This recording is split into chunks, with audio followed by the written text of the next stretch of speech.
following is a special presentation of ESPN on ABC. Welcome to New Hampshire Motor Speedway. Overcast day. This is Honda Race Day, and normally we've been giving you about a 30-minute pre-race, but the threatening weather, IndyCar officials have decided to step on the gas, and what we're going to do is get this race started immediately. In fact, we're going trackside for the command right now. Please welcome to New Hampshire Motor Speedway, Mr. Patrick Gray, CEO and co-founder of MoveThatBlock.com, and Todd Jolett, chairman and co-founder of MoveThatBlock.com, to deliver the most famous words in motorsports. Brought to you by MoveThatBlock.com. Drivers, start your engines!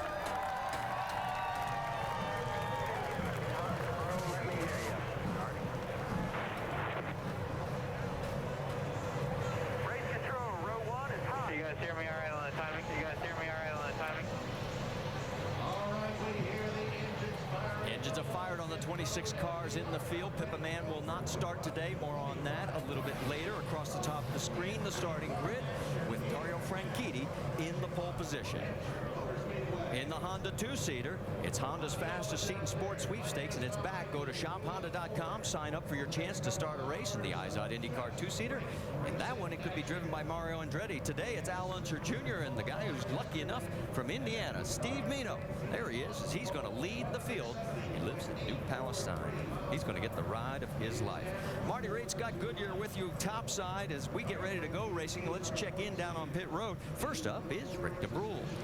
Well, Marty, if the other teams were looking for a sign of weakness out of Dario Franchitti coming to this new track, well, they've been disappointed so far. He's qualified on the pole, the 26th of his career, and that pole moves him into 9th on the all-time list past Paul Tracy. And after the morning warm-up, I asked him, how's the car doing? Of all the drivers I talked to, he's the only one who told me just fine. I don't think that's a good sign for everybody else. Jamie Little? Well, Rick, this is the first time IndyCar has returned to New Hampshire in 13 years. The winner of the last race, none other than Tony Stewart, driving for John Menard. Now, one thing is certain today. We will see a new face in victory lane. Not one single driver has ever raced here before, and there's a lot of drivers desperate for a win. Gary Gerald. Jamie, there couldn't be a bigger challenge for young Graham Rahal going into this race today. He was a dominant car in practice, but yesterday in qualifying, he had a major bobble, nearly hit the wall, saved it, but consequently starts 23rd on the grid. So, in a fast car, on a track where it's tough to pass, what a challenge for Graham Rahal, and certainly somebody to watch from the back of the pack. Well, especially, Gary, when you realize he was the fastest in the final practice yesterday. Time for us now to get the GoDaddy.com rules of racing. And Marty, when drivers want a little bit more power, the Honda push to pass to get 20 times to push that button and 12 seconds of power. Have to wait 8 seconds for the recharge time. We'll talk about that as the race goes on.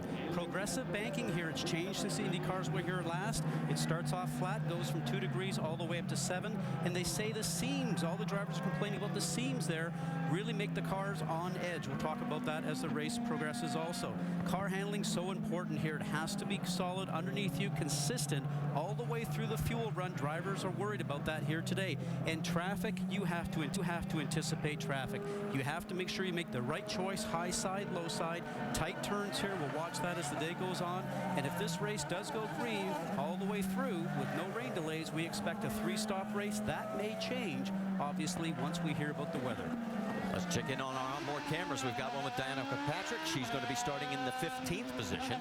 Moving farther forward in the field, J.R. Hildebrand also has one of the onboards. He's in the 11th starting spot.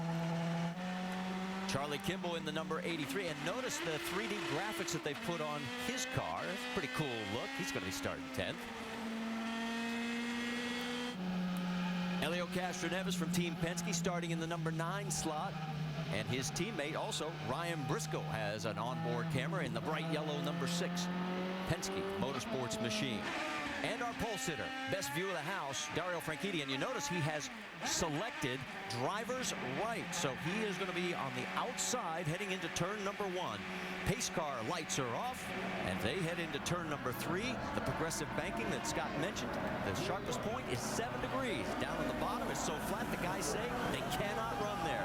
Coming out of turn number 4, the outside IndyCar Series from New Hampshire is green.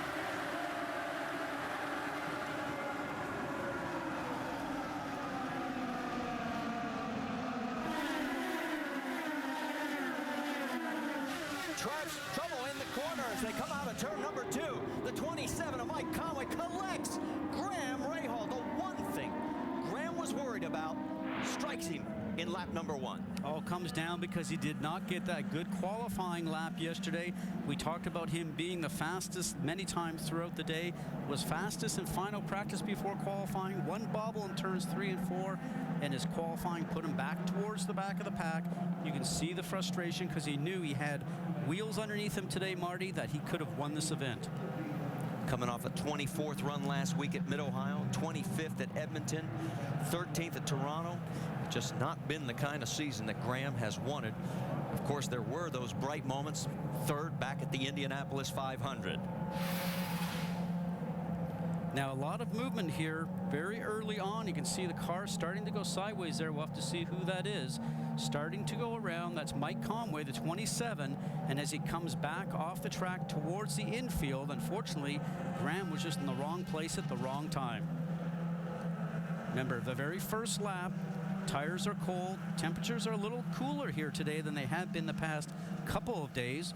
Also, cars in front of you really disturb that air in the wings.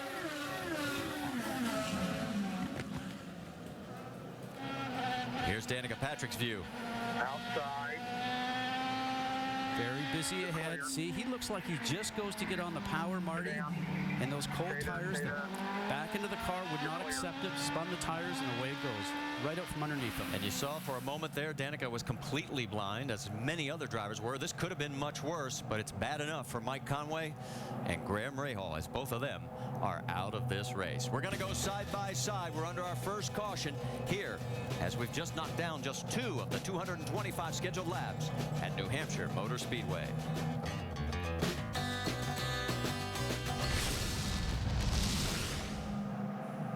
Under our first caution here at New Hampshire Motor Speedway, the 2-car crash involving Mike Conway and also Graham Rahal. Both cars are being removed from the track. Take you back and show you exactly what happened again. Ooh, looked like Tagliani may have got the wall, and a little further back as well. One more car. Well, anytime stuff like happens on the very first lap, you're really trying to get an opportunity to find a clear place. Looked like about 4 wide there on that start. Remember, cold tires, low temperatures. Mike Conway, the 27 machine from Andretti Autosport, just goes around, and Graham Rahal right there turns around and collects him because he really had nowhere to go. Well, it gives us a quick moment to come topside and welcome you. As we said, we're trying to speed everything up because weather is approaching. But let's talk about the championship update for you so you know exactly what's happening as we come into today's race. The man who's sitting on point right now up front, Dario Franchitti, is leading Will Power in the championship chase. Now, that's based right now as we are getting ready to go back to green flag racing as they are going matching up side by side, and there's Will Power right now shown in 13th position, so he's got a lot of distance to make up as we now get ready to go back to green flag racing. They're trying to hustle this baby up. In fact, the cars are already into turn number 3, and as they come through turn number 4,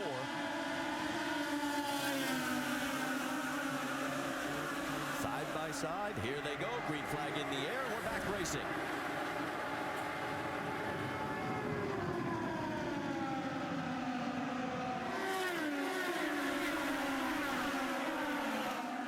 And we got another spin.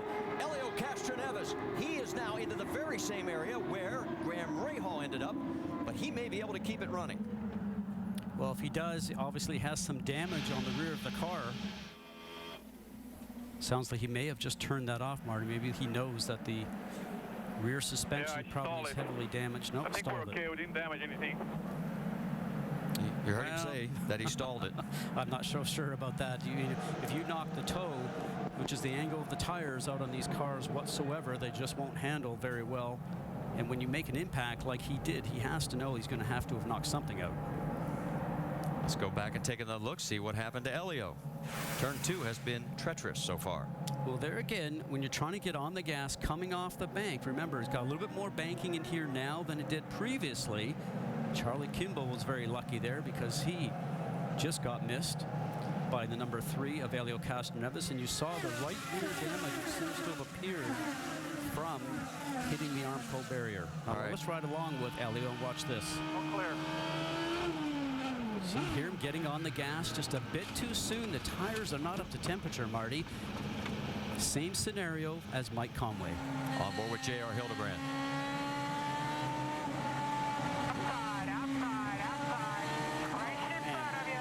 Hildebrand did a great job there. And you notice JR got a little loose coming through too as well. So they're trying to get Elio refired, and he's heading back. And the first caution, of course, was just a few laps ago, the very first lap of the race. And Graham Rahal was involved along with Mike Conway, and Graham is with Gary Gerald. Well, Graham, we all knew what a challenge it was going to be for you and your team on this day. How close were you to being able to avoid all of that? We were hopeless. I mean, the spotter just said, go low, go low. You know, I couldn't see anything. All I saw was smoke. This is just our luck. I mean, it's really frustrating for the Service Central team. I mean, we dominated this weekend. And, you know, to leave here empty-handed is just, it's terrible. How do you deal with this type of frustration? Because now it's becoming a habit, unfortunately, for you. I don't know. I mean, we like I said, we dominated this weekend. We were never outside the top 3 other than qualifying. Car felt great this morning. I thought we'd be able to march through. I got a good start. I was just trying to stay out of trouble. Like I said, spotter just said, go low, go low. That's all I know. You know, we just try to keep bouncing back, and the Service Central team keeps working hard.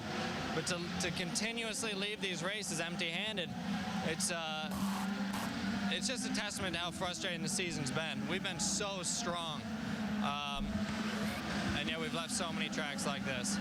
Thank you. 2 of the last 3 races, Graham has been eliminated in an opening lap crash here today and back at Edmonton. All right, let's talk about tires. Rick, what are you hearing down there in pit lane?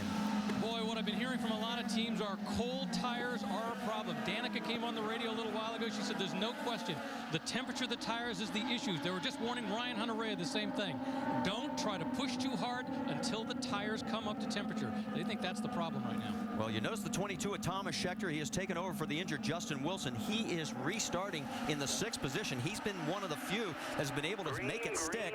He has improved 12 positions in these first sets of laps. And we're back to green flag racing again with Dario up front. And look at Scheckter on the high side again. Reminds me of what Tony Kanaan does many times on starts and restarts. Side by side with James Hinchcliffe, and Hinchcliffe coming off a great run. Didn't get the final result he wanted back at Mid-Ohio last week, but he showed what he can do at the wheel of the car, and right now he is up front in that pack as well. Hinchcliffe in the 4th position. Scheckter now up to 3rd. He is fighting it out with Oriol Servia. Oh, tried to sneak underneath him, ended up having to cut across the back of the bow, and in that scenario he ended up losing the air. He'll take another shot at it here going on the high side. Settle in, start hitting your mark. And Hinchcliffe, remember, the rookie from Toronto, Canada, a great driver. Really going to go to school here with the 22 of Scheckter now getting past him, Marty. Let's get an update on Thomas Scheckter. Rick DeBrule. This is really interesting because, to be honest with you, all weekend long, this team has struggled with this car. In fact, during the morning warm-up, he said, I think the only reason we're starting to improve is because the track is getting worse. It just happens to be coming to us. Suddenly, they are on fire. Now, I will tell you that Thomas Scheckter came on the radio a little while ago and said, you know, if these restarts keep up like this, I'm going to be leading in no time. He has done very well. He has been the biggest mover in the race, picking up 15 spots. Marco Andretti, the 2nd biggest mover, he has picked up 9 positions. Right now, everybody is chasing Dario Franchitti. Franchitti has opened up a 1.4-second lead. Checking in on the 82 of Tony Kanaan, the 9 of Scott Dixon. That is 6th, 7th, and on the right side, Takuma Sato in 8th. And as we saw those cars entering into 3, you'll see them go over a series of bumps. The same thing here going into 1. Upsets the cars, and drivers have been working hard with their engineers all weekend to get the cars settled going over in there. Remember, entering into the turn about 175 miles an hour. Now, Dixon came off there just a little bit slow, the 9 car, and here we go, another fight going on for 3rd spot. Hinchcliffe takes the spot away from Thomas Scheckter. And right behind those 2, Ryan Hunter-Ray is sneaking up on the 2 of them. He's sort of gone quietly this weekend, Marty, Ryan Hunter-Ray, but he has been quick Maybe not the quickest in the top 3, but certainly been strong throughout this whole weekend. Took a look, thought better of it. And remember, the track flattens out down there in that low line. Now, what a driver needs to do is to work on setting the driver up in turns 1 and 2 if you're going to take a shot at it down in 3 and 4. So we watch Danica Patrick now entering into 1. She is in the 13th position right now. Her teammate Marco Andretti right behind her. And we mentioned Marco has picked up a total of 8 spots now. Elio Castroneves, meanwhile, his crew is working just behind the pit wall. And Jamie, what's going on? Well, they were. You see him on the right-hand side just pulling out, Marty. They took him behind the wall. The right rear toe link was bent. He also had damage on the right front side of the wing.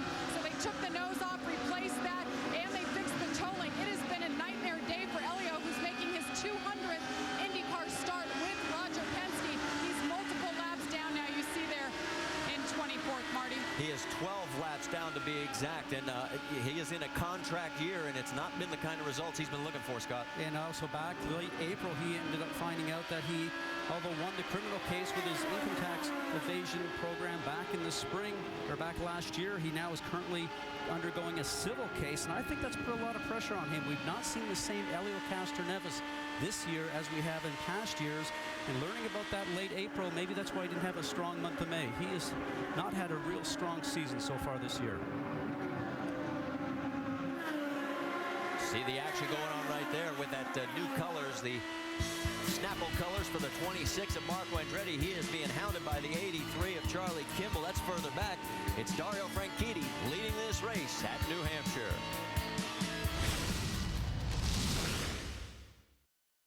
Danica, it's time for a new GoDaddy ad, and I'm thinking bikini bull riding. Naughty nurse? Didn't I fire you after the last ad? A little bit, but this one's all about Instant Page. The free web page you get with every domain registration. I like it. And you're gonna love the outfit. I can't believe I'm gonna do this. I know. See what happens next at GoDaddy.com. What happens when you use Peak Motor Oil?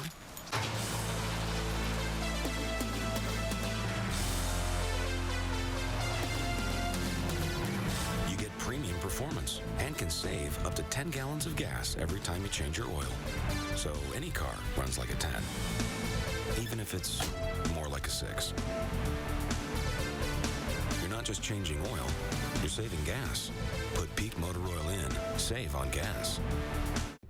In IndyCar racing, it's all about speed, and the action happens in the blink of an eye. So you need something that helps you keep up, like IndyCar Mobile from Verizon. It lets you keep pace with in-race audio, up to the second leaderboards, highlights, and even driver tweets. Download it now! Before the season passes you by!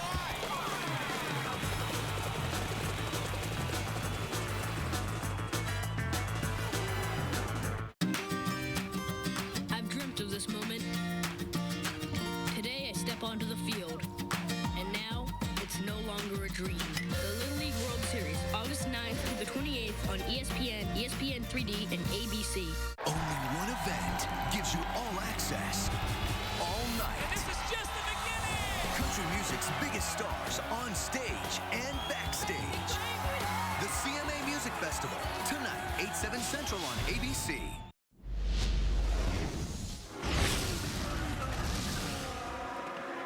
Great action here at New Hampshire Motor Speedway. You saw it side by side as Charlie Kimball had a run on the 26 of Marco Andretti, was not quite able to finish the pass, and that is back for 14th and 15th on the racetrack. Battles all the way around this racetrack right now. You can hear him going up and down the gearbox, which is really impressive. Now they are 20 seconds behind the race leader, and that's how good a race car Dario Franchitti has. His lead over second place Oriol Servia, 5 seconds. That's the 9th race Dario has led this year. That's the most of all drivers. Also the 7th consecutive race that he has led as we take a look at his Firestone telemetry. And let's also take a look at the Firestone season lap leaders, and that backs up what we were just talking about by over a 2-1 margin over Will Power, with Dixon and Kanaan 3rd and 4th. So strong, Marty. Just look how smooth the car is. His steering wheel is smooth. So right along now, watching the Firestone telemetry, tries for the high side. Remember we talked about in the opening, watching the traffic decision, whether you go low, whether you go high, you have to make the right decision. His car comes off so strong off the turn, he's able to actually get a draft very quickly and then dive into the drivers on the left-hand side inside. Well, he just put E.J. Vizo a lap down as we focus back in on the battle with Marco and Charlie Kimball, the best one we've got going on the track. And they better watch out because Vitor Mirror's behind them in 16th, and then it's going to be the race leader coming after the two of them. That gives you an idea. There they are. All 4 cars in your screen.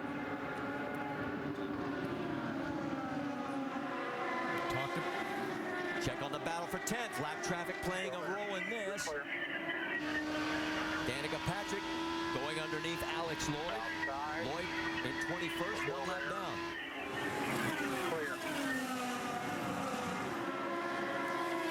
Danica in 11th. She was fighting there with J.R. Hildebrand as he got the better of that. Now they're coming up on Ed Carpenter. It has been a terrible weekend for Ed Carpenter. 2 spins.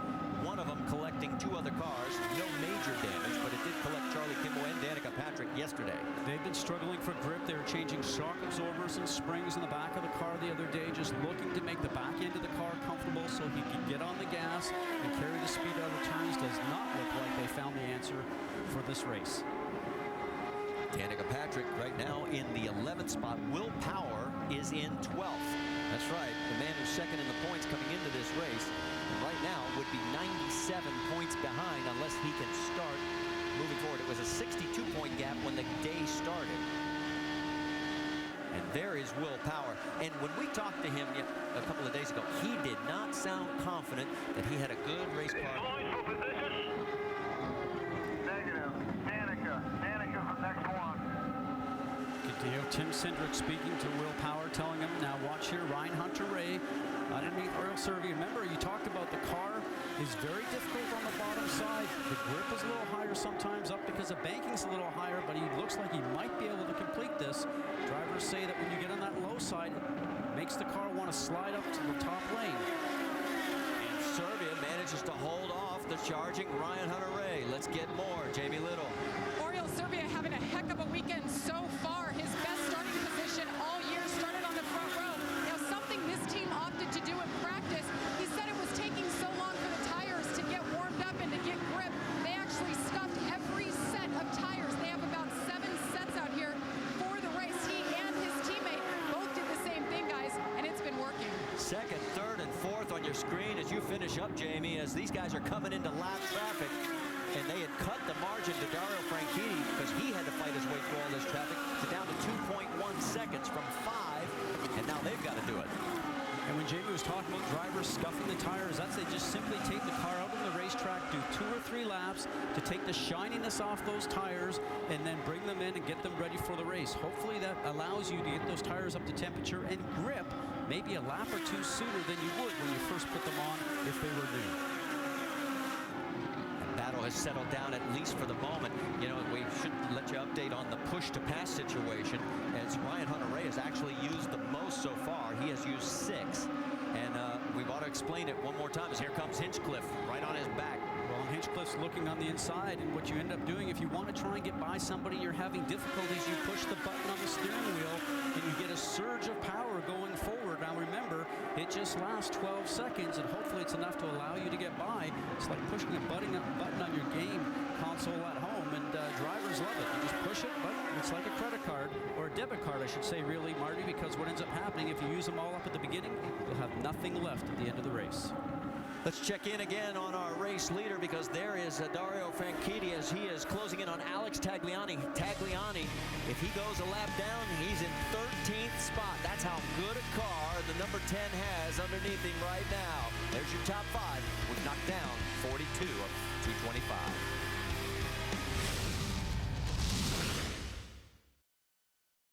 We're trying to take it to the next level at every step, and Mothers is a partner we trust. Mothers really helps make our cars stand out. It's genuine, it's authentic, and it's best in class. We actually use Mothers wheel care products during our production process. It's so easy to use. Just spray it on, and wash off. It's just that simple. Trusted and used by industry pros at Pirelli Tire North America, SMS Supercars, and HRE Performance Wheels. Mother's full line of wheel cleaners make cleaning any wheel a snap. Is that thing getting closer? Look how high that thing's going. Look out there. Look at the debris. Give me the camera. No, just drive. I've got it. Zoom in, zoom in. I can't believe this is happening. Oh, what's the size of that thing? It's everywhere. Are you getting this? Yeah, I've got it. What was that? It's the National Guard. How'd they get here so fast? I don't know. Pull over. Pull over. Do you have what it takes to head into the heart of the storm? Check out NationalGuard.com. For 125 years, Sunoco's been propelling people forward to their destinations and to their victories. And as of 2011, we'll do the same for some of the world's greatest drivers as we become an official fuel partner of IndyCar. We'll fuel their victories the same way we've been fueling yours. Because winning is the greatest feeling in the world.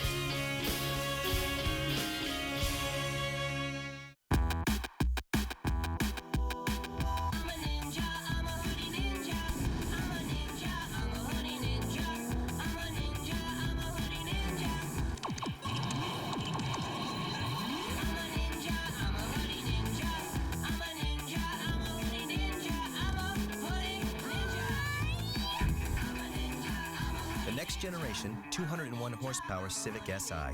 To each their own. Only from Honda.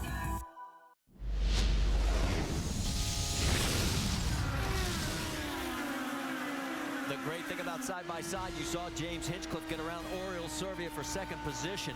As we talk a little baseball coverage of the Major League Baseball Sunday night, it's 8 Eastern as Troy Tulowitzki and the Rockies take on Albert Pujols in a Cardinals team in a tight NL Central Division race. And then on Monday night, it's Brian Wilson and the Giants facing Dan Uggla, currently on a 33-game hitting streak, and the Braves.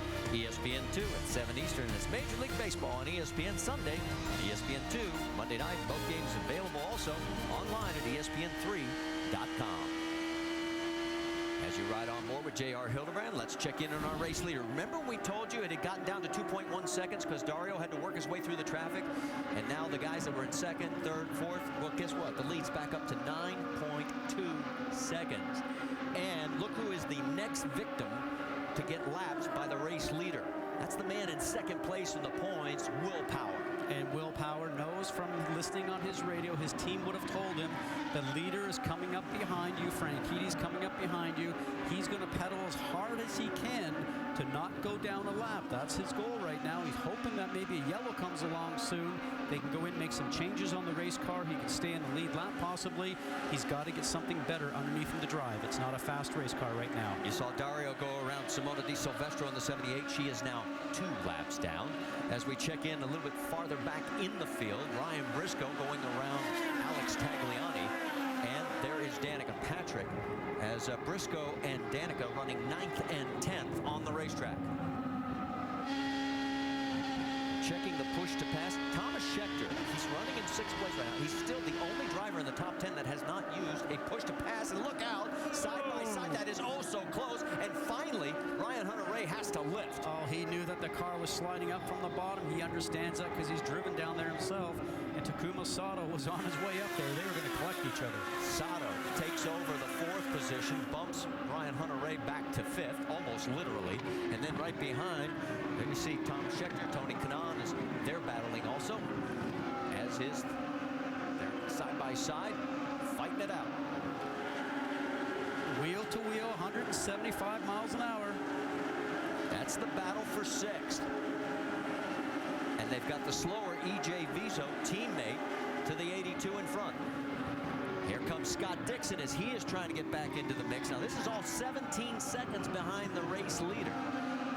And you saw the 22 of Thomas Schechter can get into the middle of the turn, but ends up, unfortunately, as we see the 10 of Dario Franchitti put Will Power 1 lap down. I want to ask you psychologically, what does that do to Will Power right now? Well, he's deflated. I think we started talking about that a second ago. You know, you can just see the difference in his confidence level now than it was a few races ago. I think he knows 2 things. Number 1, he's falling behind, but he honestly, and he told us, you know what, we don't have a fast race car right now on ovals or on road course. horses, and he said, I'm just not sure if we're going to get the job done.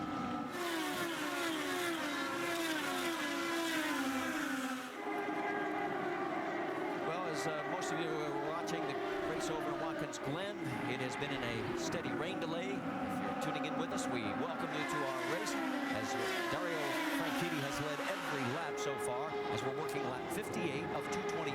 We too have a threat of rain.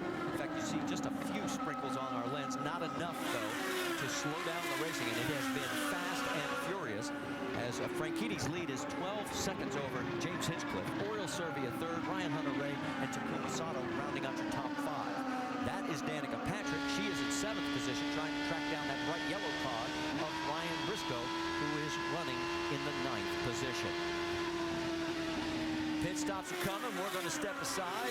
After this message from our ABC stations, we'll load them up and see what happens. Maybe we'll have our first round of green flag pit stops here at New Hampshire Motor Speedway.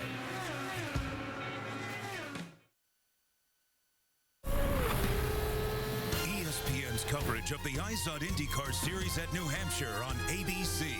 Brought to you by Verizon.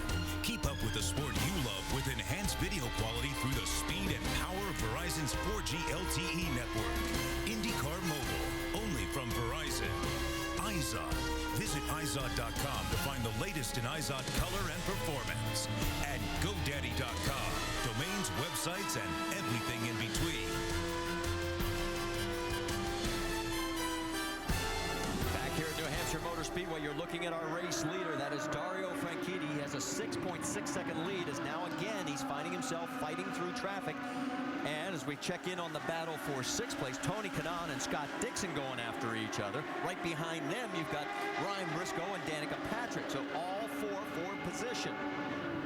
We have a total right now of 11 cars on the lead lap.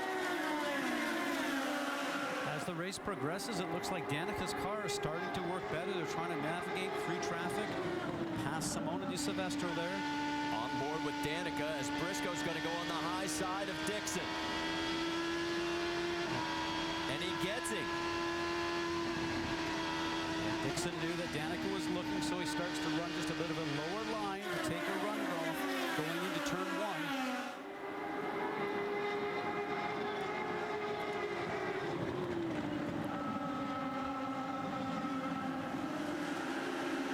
Check in on the race leader, Dario Franchitti. His lead is 5 seconds over James Hinchcliffe.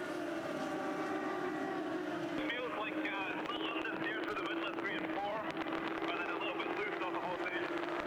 And 4. Complaining about understeer going through 3 and 4, but we've noticed when we've been riding on board with him, it looks like maybe then the car catches in the middle of the turn. His Servia is now in for service. Jamie Little. James Hinchcliffe is in so far, having the best race he's had all year in the IndyCar Series. He has one fast race car, says it is pretty good, no changes expected. 4 tires, they're going to fill it up with fuel. He's the first guy to come down pit road as sprinkles are starting to fall, guys. Danica Patrick brings it in. When I talked to her before this race, she was saying she needed to survive this. She's doing a great job so far. Well, you saw Hinchcliffe as they were having problems. Let's check in with Gary Gerald. Waiting for Scott Dixon.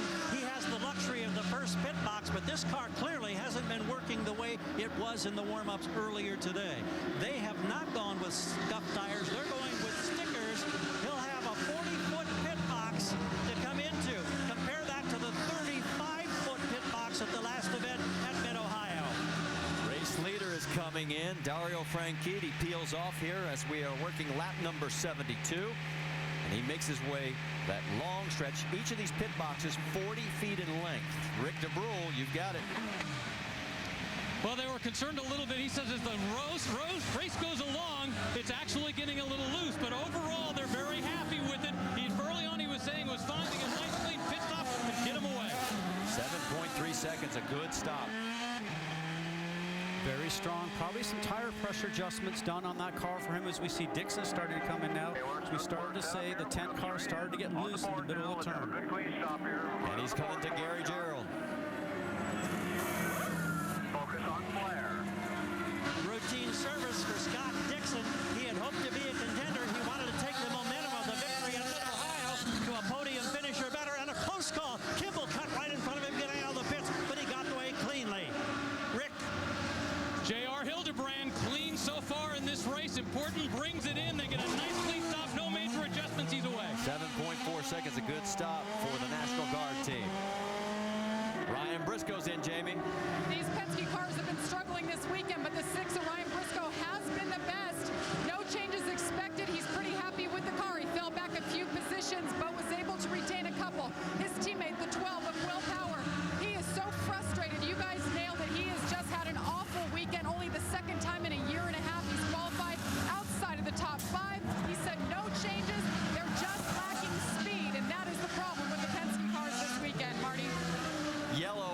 track as we have moisture in the air, and it is falling, unfortunately, on this racetrack.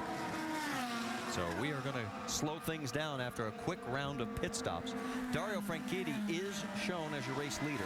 Ryan Briscoe did lead for 2 laps during the cycling of the pit stops.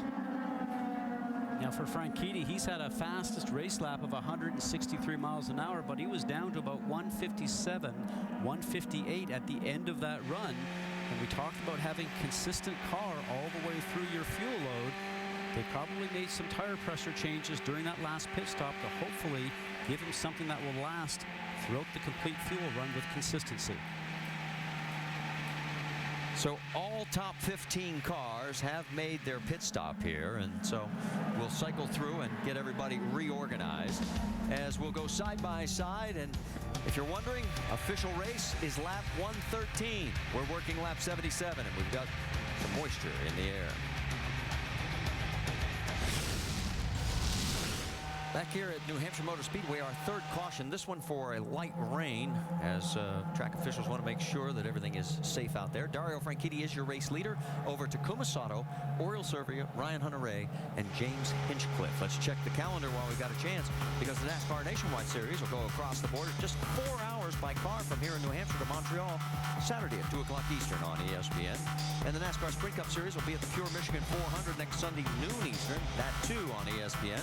The American Le Mans Series will be at Road America next Sunday, 4:30 Eastern, here on ABC. Then Lucas Oil NHRA Nationals presented by Lucas Oil next Sunday at 10 Eastern on ESPN2. And the next IZOD IndyCar Series event will be coming your way from Sonoma, Sunday, August 28th, 4 Eastern, courtesy of our friends over at Versus. And if that race is as good as this one, they're going to have a great one.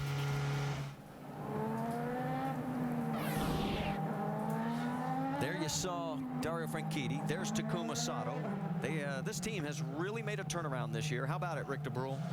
Yeah, indeed, and it's been a lot of coaching on the part of Jimmy Vasser. Let's talk about, first off, the coaching you gave to him about the cold tires coming out of that last pit stop. Well, we crashed at Iowa after our final stop, and 2-3 laps into the run. So just reminding him, not to make the same mistake again. He's doing a great job. It could be a race till the rain. So we're, if we can make it to 113, it'll be a race. So we're focused on that too. Dario seems to have been able to run away from everybody else so far. Is it just going to be one of those days, or do you think there's any way you can reel him in at this point? Any tricks in the game? I certainly hope not, but he's had everybody covered all weekend, and his car looks extremely well in traffic. We'll see. Try to keep Taku's head in the game here. All right, Jimmy Vasser has been coaching Sato through all this. At one point, he started calling Sato the Oval Meister after his pole. And I asked Sato, I said, are you really comfortable on an oval again? He said, no way. Yeah, he had the pole position back at Iowa. As we shift over to Team Penske right now, as we'll check in on all of the Penske cars. There they are, 6th, 12th, and 24th right now. And it's not the kind of day that Team Penske would like to have. How about it, Jamie Little? No, it's literally raining on their parade, both in Watkins Glen and here, Roger. I know these cars have been a little bit down on power all weekend. All 3 teammates, they've been working in different directions to try to help that. How would you assess how the race has gone so far for Ryan? Well, I think Ryan's got a real good car. I was impressed the way he moved up.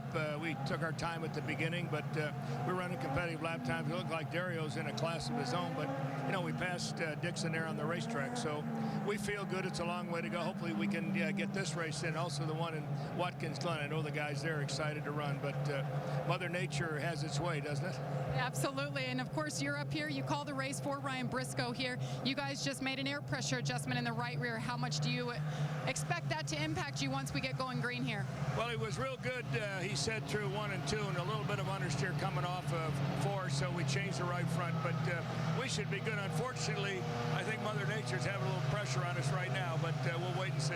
Hey, it worked out last week as driver Brad Keselowski went to victory lane. Yesterday, Kurt Busch went to victory lane in the Nationwide Series, and he sure would like to go to victory lane today, Marty.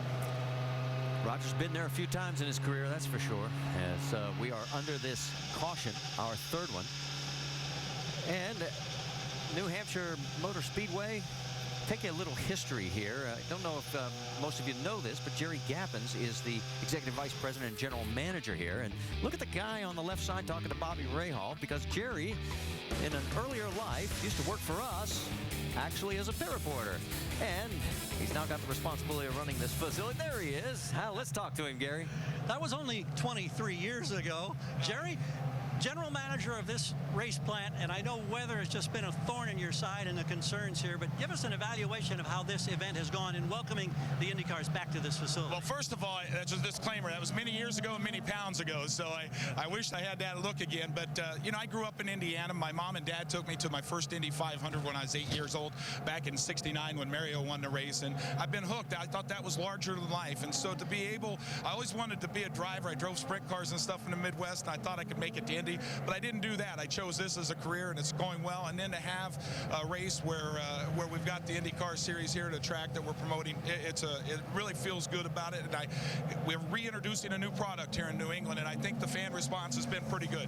Well, we appreciate the hospitality. It's been a fun weekend for all of us. Good seeing you, Gary, and thanks. And send that over. I'd like to look at that as motivation. It's a little workout training. We're flashing back, Marty, to 1988.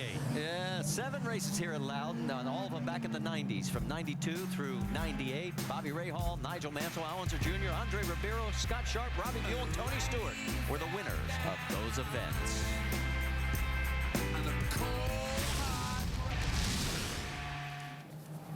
This September, things are going to heat up in the city of Miami. Charlie's got 3 new angels, and they're taking down the criminals who are above the law. From executive producer Drew Barrymore, it's ABC's Charlie's Angels. It's all new Thursday this fall on ABC. Our race leader, Dario Franchitti, he has been the leader of 85 of the 87 laps. Ryan Briscoe led the other 2. We're under our 3rd caution because of a light sprinkle in the air. And this was Dario's conversation with his crew on the radio just a few moments ago. So what's the deal with that 18 car? I thought when you're like multiple laps down, if you were fighting to stay on the lead lap, I understand it. Multiple laps down, literally I go low, he goes low. I go high, he goes high. Something about the country he's from. Okay, a little Scottish-English rivalry there. Let's go back and show you what Dario is referring to. James Jakes is in the 18. He is in 19th, 2 laps down. Well, this is when, for Dario, he was having difficulty with his car. Now, he would have actually earlier in the race just driven on the inside there and felt confident in doing that, but this is when he started to have the back end step out on him just a little bit. Now, Jakes is not making it easy for him because he's driving down the middle of the road, going into the turn, probably because his car's not handling, and then getting back on the gas. So it is tough to try to make that pass when you're trying to get that done. Well, Rick DeBrule has caught up with his team owner, Chip Ganassi. Yeah, he's sitting here nicely in the over covering, so he doesn't have to worry about the rain that's out there. But let's talk first off about Dario and James Jakes. He was a little frustrated with Jakes out there. He was, you know, Jakes was a couple laps down, I guess, and he felt he should give him a little more room there. But, you know, I mean, the further you come, the more guys you pass, the harder it gets to pass them. So, you know, cooler heads prevailed, thank God. All right, let's talk about how you guys have dialed in this particular track. There's been a lot of frustration this weekend as in between some of the IndyCar sessions, there have been a number of NASCAR-style cars out there, Hoosier tires, laying down different rubber. A lot of people had a hard time dialing it in, but not you guys. Why? Well, you know, you have that at every track, Rick. You know, when there's other cars on the track, they put different types of rubber down. Fortunately, the Firestones kept the Target Nikon car where it's supposed to be today, and, you know, it wasn't really an issue. I mean, but anytime there's other rubber on the track, but the good news, as I said, these guys have dialed it in better than anybody else. By the way, I should mention that the engineer for this team, Chris Simmons, is a race winner here. Back in his previous life when he was a driver, he won twice in the Formula 2000 series. And as we close out on the Ganassi crew for right now, Franchitti up front in the #1 position, Dixon running 7th, Charlie Kimball 13th, and Graham Rahal, of course, in that first lap crash, listed as 26th. Stay with us. We'll be back after this message from our ABC stations.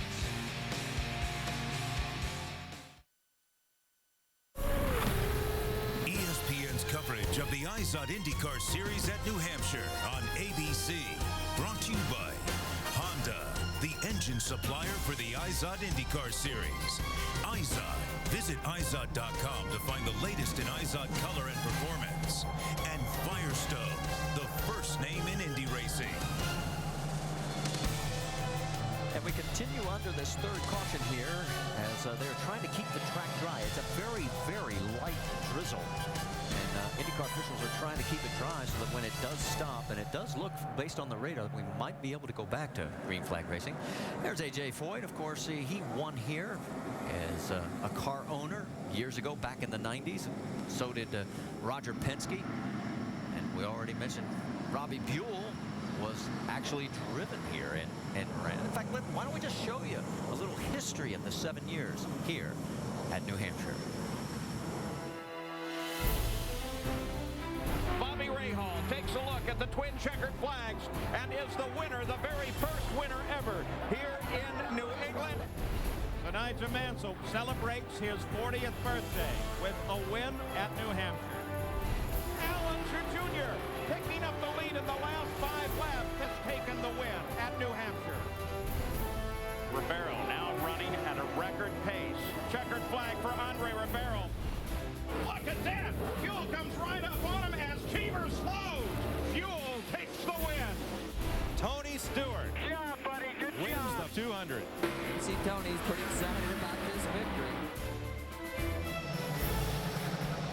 A couple of things to point out there. Andre Ribeiro, he is now the agent for Anna Beatrice, who's running in 21st. Bobby Rahal, you see there, his driver, Pippa Mann, she had a pretty hard crash yesterday, and they took her to the hospital. She's going to Indianapolis for an MRI on her back for Monday. Then they withdrew the car, and as you see, we mentioned the other 3. In fact, why don't we talk to Robbie Buell? Rick? You know, that wasn't just a victory for Robbie Buell. That was his very first victory. What are the memories like for that race here? Well, the memories of that race obviously are good memories, but I'd also been hurt prior to that event, so I'd missed a couple races, so that was my first event back. So that was a nice way to come back after ringing my bell. All right, so you guys, let's see, you've got a race winner here. Larry Curry's on the team, has won twice here with a couple of drivers. You've got Andre Ribeiro, who's the manager for Beatrice. You guys have the most experience. You should be running away with this thing. Well, thank you for pointing that out. Isn't that good of you? You know, this is a tough place. You know, we get around here in 22 seconds, and you know, if you get behind or somebody pushes you up the racetrack and you just lose that car a little bit. I mean, look what Franchini's doing out there right now. I mean, he's just coming around lap after lap. So for being in the Iparanga car right now, we got to get a lap back, and hopefully that will sequence through. We get an opportunity to do it. It's a learning experience out here, even though they have all that experience. Gary Gerald? Well, it's a pleasure to be able to be on the scorer's stand with one of the great names of all time in IndyCar racing, and of course it's the legendary A.J. Foyt. And A.J., you were here in the 90s when the IndyCars ran here for 7 years at this particular track. Now back, how much has the sport changed in that time? Well, it's quite a bit different. At that time, you know, we had our own motors we were building. You know, we won the race with Scott Sharp and Davey Hamilton, but, you know, everything's going good. It's so much closer today than it was then, and your hands are kind of tied what you can do and can't do, and we're just off a little bit. But nowadays, if you're off a little bit, it's hard to even run in the top 10, so you got to be right on because, you know, look at what a great team Roger Penske got, and look how they're kind of struggling today a little bit. So, you know, we've been struggling all year, and this first time back for Vitor, really where we had a full season. Last year was partly a season, and he's coming back pretty strong, you know, after risking it and breaking it back. But I think you'll see better things for the end of the year. At least Are you still having fun, AJ? That's the reason I got Larry, my son, running the big operation. Yeah, it's fun, but not when you're running like we are. That ain't AJ's style. Once a competitor, always a competitor. Thanks, boss. You ask him an honest, straight-up question, he's going to give you an honest, straight-up answer. That's what I love about him. Well, you know, when we talk about next year's cars coming and the turbocharged cars, when the series first came here in 1992, the turbocharged cars were on track, and what a nice sound those engines had. And as we look at both AJ on the right and Larry on the left, we'll be getting to those new turbo cars next year. And then we went to the normally aspirated cars that we saw Tony Stewart win in. So 2 different cars in that era. And the announcement made official that the aero package, now the new cars are still going to come online next year with the new engines for Chevrolet, and Lotus is getting ready to put theirs together, as well as Honda. But the aero packages, those kits are going to be delayed 1 year to 2013. And talk about the test back at Mid-Ohio as Dan Weldon. That's what the road course car is going to look like next year. Everybody will run the same aero package. That car will be the car that we'll see all teams run next year, that body work, and it will change, as you mentioned. Those other body kit options will come online in 2013.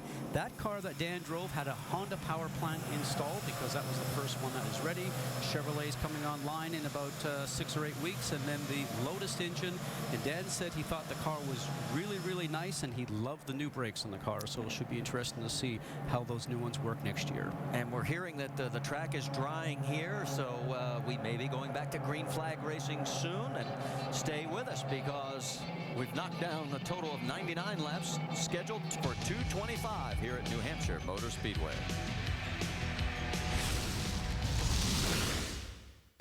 The Honda Grand Prix of St. Petersburg. Here to start the 2011 season is green.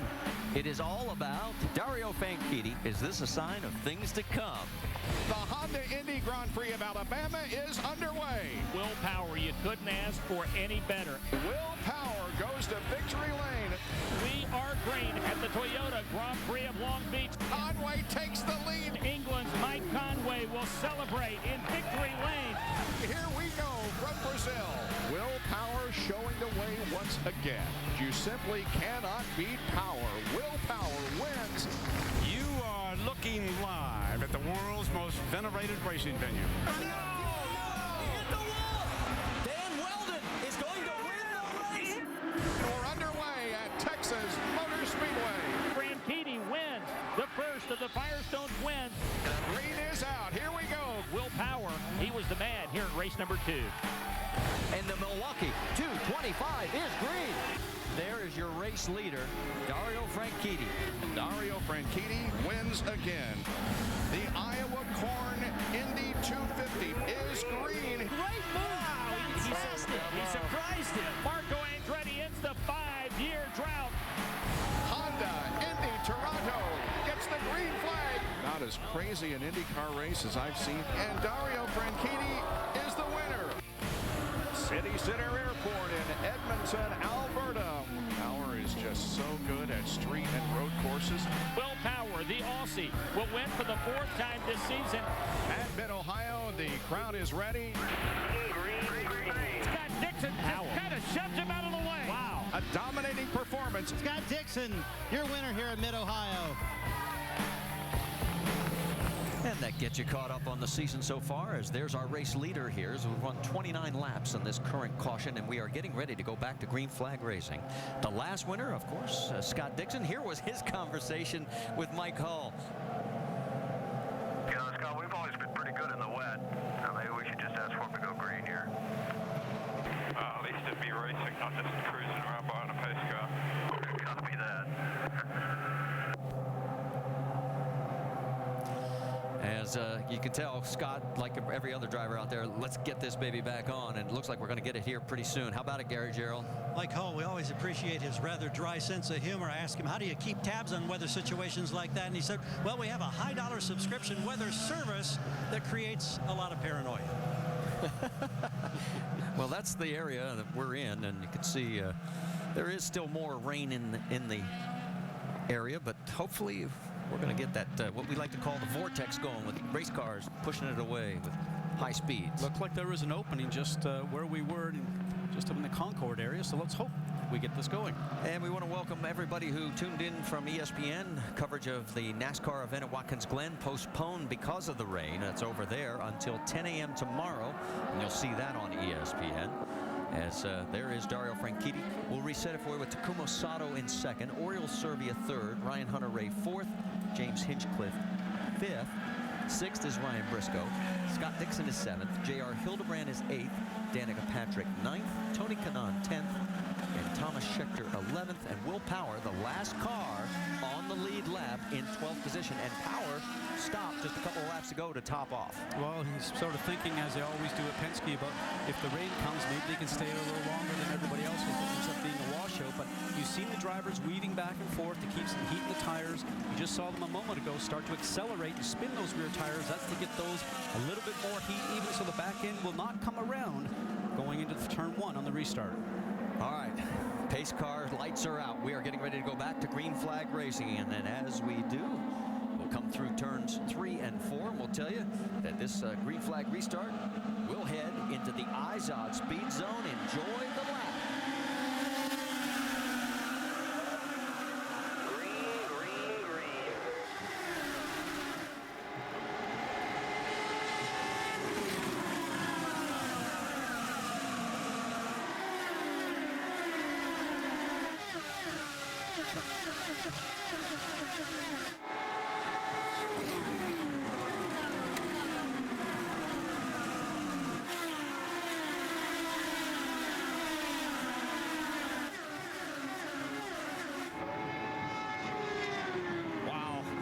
Side-by-side restarts. These guys and gals have been getting better at it every race. That was exciting. And there you see Scott Dixon in that number 9 car right now. He is running in 6th position.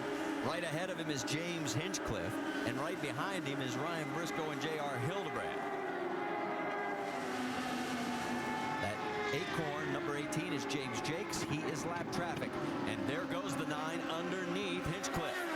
So Scott Dixon, he wasn't kidding around. He says, let's go back to racing. Probably made some change in that pit stop we had. Trouble. The 82 of Tony Kanaan, the 22 of Thomas Schechter. A big contact. And Tony is on his lid. Okay, Tony?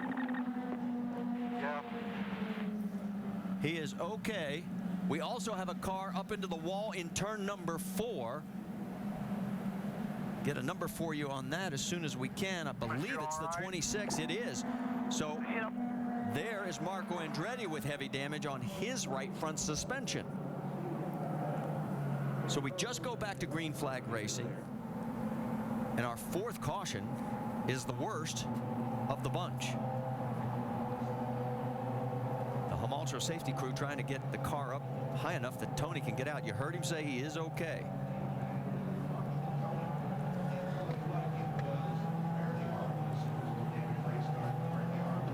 Kanaan coming off that 5th place finish last week at Mid-Ohio, 4th at Edmonton, and of course the last time we were on the ovals he finished 2nd at Iowa. And there is Thomas Schechter as he is climbed out. Remember, he had the great start at the race, picked up like 12 positions through the course of those first 2 quick yellows as he really got aggressive on the high line on the restarts. Then we think his car probably started to go away on him, and he had not been quick ever since that time. So now we see the 82 machine of Tony Kanaan being turned over, and he'll get a chance to unbuckle and hopefully pop out of the cockpit. This is the nice thing about this series, Marty, is that they are there very quickly. I had it when I drove all those years, that if you do have an incident, that you know the guys that know you best are there usually under 10 seconds to help and assist you when you've had a crash. Well, I always remember the story you tell when you had your back injury down in Brazil, and you were looking up at a guy and you knew exactly who he was. Well, it was Dr. Terry Tramley, who you see back there also. There's my brother also. He's the director of medical services. Overall, as a driver, you just feel very trustworthy that the best guys are there that know everything about you. Well, there's no doubt Tony Kanaan is the most physically fit of the drivers in, and no one will argue that point, and he is out and walking to the vehicle. We'll take it back. Here's a replay. Oh, Tony on the low side, and then what's ended up happening with Marco, he ends up just getting squeezed from Thomas Schechter, the 22 machine on the right-hand side, and so he ends up then getting into Tony, which then starts all this off, and that's why you saw the right front suspension damage on the 26 sample machine of Marco Andretti. And there's no safer barrier on that inside portion of the wall, but thank goodness those tires were there. That absorbed a lot of that shock. So the car's sliding around, getting into the tires and up and over. Now, if the safer barrier was there, Marty, I would probably say that the car would not have gone on its roof. It probably would have just hit the safer barrier and then come back out towards the grass area. Now, here you can see the nose starting to get underneath the 22 machine of Thomas Schechter, who's subbing for Justin Wilson. And then it comes back down, and then when it gets into the tires, both cars, just the angle of the 82 machine of Tony Kanaan just gets caught and ends up turning over. Well, we're going to go side by side as they continue the cleanup here on our 4th caution, and we are at halfway, lap 113, so this race is official now here at New Hampshire. In the 1960s, change was on the horizon. A new breed of woman was coming of age. The glamorous, adventurous Pan Am stewardess. Buckle up, adventure calls. ABC's Pan Am taking flight Sundays this fall on ABC. Under our 4th caution, after multiple cars, 3 of them get involved. The worst of it was Tony Kanaan and Thomas Scheckter. Let's take one more look at this. Just no place for the 26 machine of Marco Andretti to go, because on the high side, the 22, as we mentioned, of Thomas Scheckter, low side, the 82 of Tony Kanaan. They both go through the grass. Unfortunately, Tony gets the worst of that. Now, that team was supposed to go off testing next week down to Sebring. Tony Kanaan and the KV team, as we see Marco Andretti starting to come in with his front suspension broken. And now that we know that nobody was in that Porta-John, we can tell you that nobody was hurt in that Porta-John that got knocked over as a result. Let's check in. Well, there it is. Oh, golly. Rick, well, what do you have for us, buddy? Standing by with Marco Andretti. Let's talk about what it looked like from your perspective. You said you were really just an innocent bystander. Yeah, I mean, I had a bent right rear from the Conway incident, trying to miss Conway. And so I was just basically trying to stay out of people's way. I was in the middle of the racetrack. I didn't move my line, and I think Scheck came across my front and basically took me and Tony. But it's a bummer. I would have let him go by. It's just we had a huge vibration, so maybe it was a blessing in disguise. Takes him out of the race, but once again, at least it's nothing worse. Jamie? And Tony Kanaan has been released. You're tough as nails, Tony. That was scary. What did you see? I don't know. Got to ask Marco and Scheckter what the hell they're thinking. But I guess I was on the inside, and all of a sudden I got collected. So I don't know who hit who there, but they better have something to explain. I just think that when a car's a lap down, you shouldn't be racing the cars that are in the same lap. But glad that I'm okay. Sad for the guys. I mean, the car wasn't up there today, but it's still important points. But glad that I'm safe, and let's move on. Frustrated, but okay. We're back to green, Marty. Race leader is into the wall, and we have multiple cars now. And it looks like that is the 12 of Will Power as well. So on the restart, all of a sudden, the man who has dominated this race, Dario Franchitti, finds himself parked on the sidewall. There's the 4 J.R. Hildebrand. He, too, is involved in this. Our 5th caution. In the last restart, the double file, everybody was so clean for the entire lap, but not this time. No, that was something that we've not seen before, obviously going in a straight line, so we'll have to catch a replay on that. And there you can see the right front tire with a lot of black around it from contact, and obviously flat for Takuma Sato. He was in 2nd place. And then Will Power is still on the track because it was the 4 of J.R. Hildebrand that ended up coming and hitting the inside wall. So now for Will Power, although you hate to see your competitors have a bad day, but Will's had quite a few of them, maybe he's going to start to collect some points. You're right. It is Power still out there, and there he is. But he does have a little damage to his wing there, as there's something there on the left front. Let's go back and take another look. Now the 10 on the left-hand side of our screen, looks like they're both just going towards the center of the track. Maybe we'll get a view from that from down the straightaway, where we can see if one moved over towards the other, and possibly even the Takuma Sato. No, it was Dario Franchitti just coming over to maybe take away the lane of Takuma Sato on the start. On board with JR.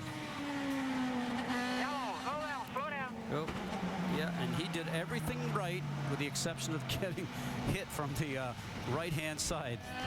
All right, on board with Dario.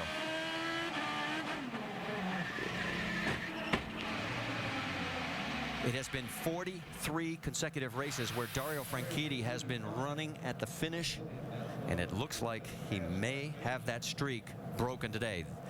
The record set right now and still going is Danica Patrick. She has 45 consecutive. Stay with us. We'll reset it for you after this message from our ABC stations.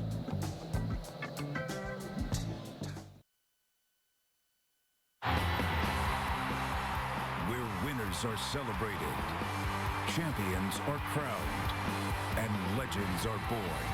Home of the biggest events in motorsports, ESPN and ABC. And back here under our 5th caution, and you were looking at the points leader, the race leader, who had led 115 of the 123 laps here today. Here's the replay that took out Dario Franchitti. Dario on the left-hand side of the track, Takuma Sato, and it looks like Dario just starts to move towards the center of the track, ends up catching the right front. And in that situation, the car just goes off into the inside of the wall. Now, before the race weekend started, it was a 62-point lead. At one point today, where Will Power was running and where Dario was running, it was up to 98 points. Now, it has been cut back to 51 currently, with Will Power shown in 7th position. Oh, how the tide can quickly turn. And we'll wait for Rick DeBrule to see what Dario is going to do, because we do want to talk to him. Right now, Ryan Hunter-Reay is your race leader. Oriol Servia is now into 2nd. Scott Dixon has moved up to 3rd, last week's winner at Mid-Ohio. And James Hinchcliffe in 4th, with Ryan Briscoe and Danica Patrick rounding out your top 6. We're getting ready to go back to green flag racing. Pace cars off. They're bringing them up to speed. And the race leader again chose the outside. And you heard it. We're racing again.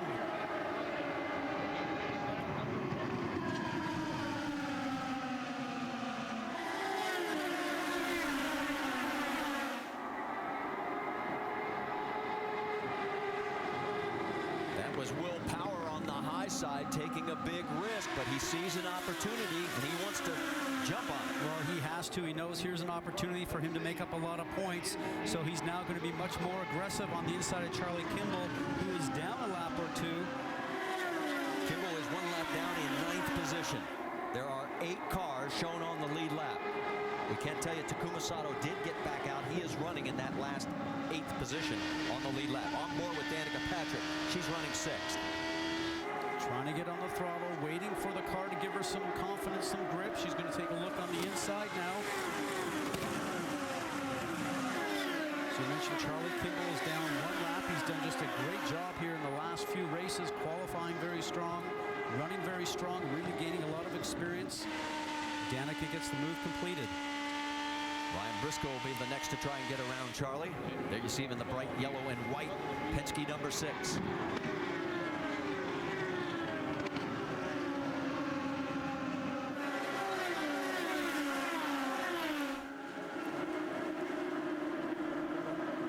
Check in on the battle for 2nd place with Oriol Servia and Scott Dixon. Servia in the 2, Dixon in the 9.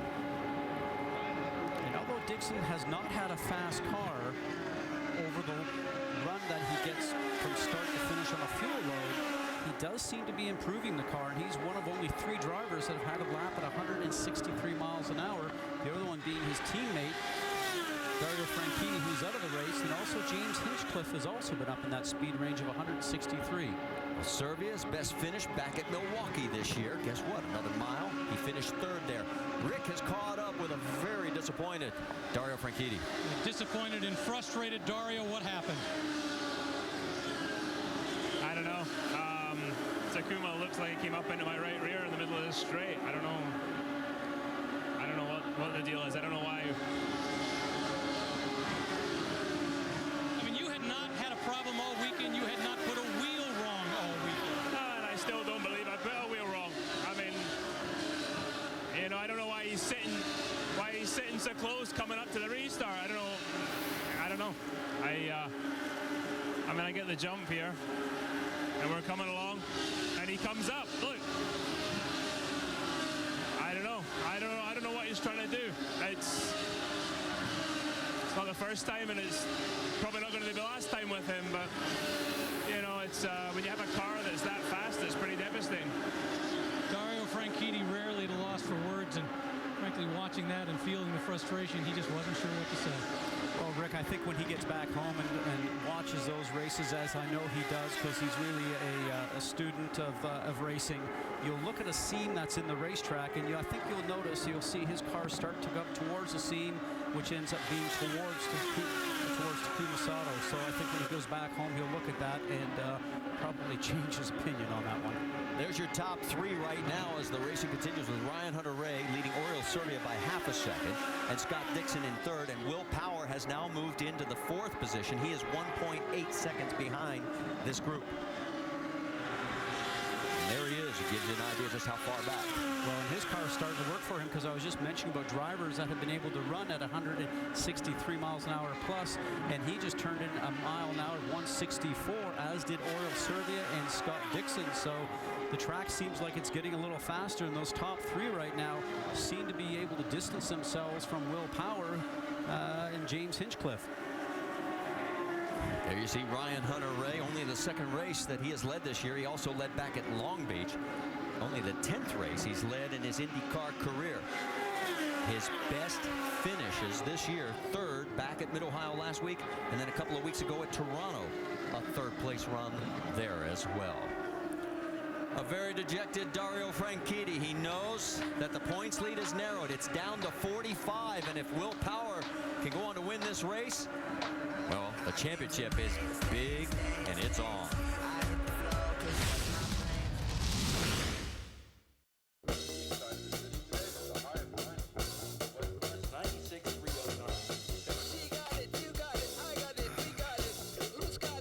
See you later.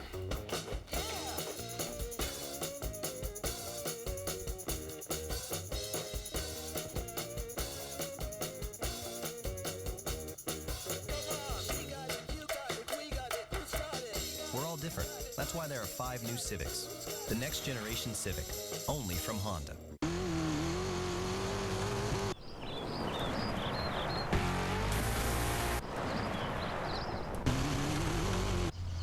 Daily driving or hard charging, time and the elements can take their toll on your car's exterior.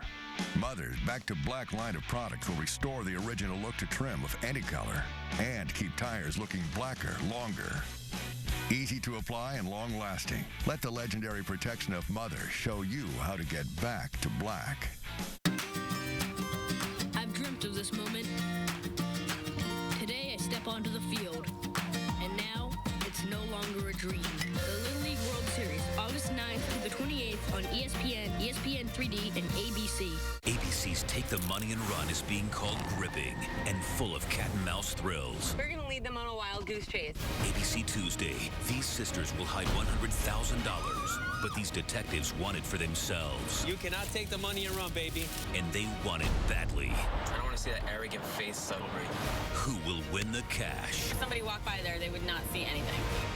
No. ABC's Take the Money and Run. All new Tuesday, 9/8 Central after Wipeout on ABC.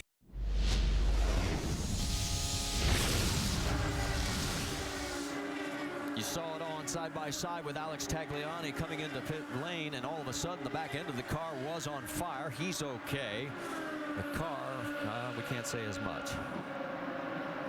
But the fire is out and the race continues. Let's go back and show you. What do you think erupted in that scenario there? I think that the guys maybe weren't even ready for him being on fire when he comes on, because you can see how the fire escalates on that. The spotter should have been telling him on the way in, if he could have seen it, that the car was on fire, because it certainly is going to do a lot of damage with that. And the driver, yes, the team will tell you get out of the car very quickly, but the driver likes to stay in there thinking that might be repaired and you can get back out. So while they were taking care of business in pit lane, Ryan Hunter-Reay is taking care of business out on the track. He has opened up a 2.1 second lead over Oriole Serbia. Scott Dixon is in third, and there goes Ryan Hunter-Reay around the 67. The Ed Carpenter machine, the Dollar General machine, they've not been really as fast as they wanted to be here this weekend. We talked about them making suspension changes earlier in the show. They've just not been able to get the grip that Ed has the confidence. And right now, for number 28 with Ryan Hunter-Reay, he seems like he is able just to continue getting through the traffic nicely, Marty. As we take a look at our Firestone lap leaders, you can see Dario Franchitti has led the most today, 115. Ryan Hunter-Reay, 28 and counting. Ryan Briscoe led 2 laps earlier in the race. Alex Tagliani is out of the car. Rick DeBrule's caught up with him. Alex Tagliani, first, are you okay? Yeah, no, I'm good. It's a shame for the whole Bowser Motors Sam Schmidt team, because I mean, we had a pretty good car early on, made some position, and I thought the balance was good. and we had some tires going up, and the balance went really to oversteer, so it cost us a lot of position at the time. But then we made some changes in the pits, and with all the attrition, I think we had a chance maybe to make some position back up. And I don't know what happened. I lost the brakes and also fire in the car with maybe an exhaust problem, so it's a little bit disappointing. Alex Tagliani had a rough weekend, but thought it was finally getting dialed in before everything just kind of went away. And as you finished up, Rick, Danica Patrick went around Will Power, pushing Power back to 6th position. Danica now into the top 5. And Power had a very strong car on the restart. And then as the laps continue to click off, he starts to go backwards. And you're on board right now with Danica Patrick. She's able to get back on the gas. Will Power, the 12 machine on the right-hand side. The Verizon car just is not able to carry the speed out of the turn. He's going to turn this good run that he had in there for a few laps, probably into frustration. But as Tim Cindric, I'm sure, will be telling him, he just needs to be calm, cool, and collect as many points today as possible. Danica goes around Alex Lloyd, who's 13th, 2 laps down. Let's get an update on Will Power. What about it, Jamie Little? Well, that's right. You guys talked about how he was a lap down. He stayed out and he topped off with fuel on lap 101. Now he restarted in 7th. And knowing that Dario Franchitti is out of this race, that is the one driver he has had his eye on for the championship and for the win. It's like a shark that smells blood, and he will not back down. And you're right, Scott. Tim Cindric is all over him, telling him, back down, just be smart, be safe, we've got to get points. Right now, the gap would be 49 based on where he is running in this 6th position. But we still have 74 laps to go here at New Hampshire. Race leader is Ryan Hunter-Reay, looking for his first win of the season. As there you see, he's coming up on Vitor Mira. Mira is 1 lap down in 11th position. There are only 8 cars on the lead lap.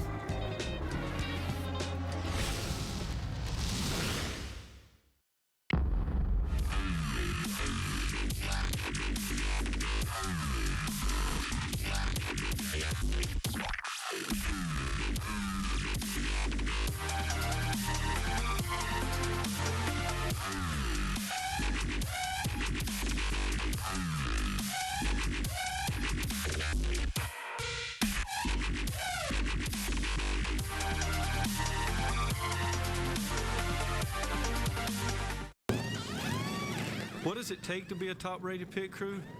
Your 40-hour work week, you can go ahead and throw it in the garbage. 5-hour energy is part of the team because it helps keep us going. You can do a 5-hour shot and be good to go for the whole race. Coffee just doesn't cut it. There are a few teams that do go after the 5-hour energy inside the truck. We try to keep them away. You know, they see the edge that it gives us, and they want the same thing. This is going to war. 5-hour energy. What's driving you?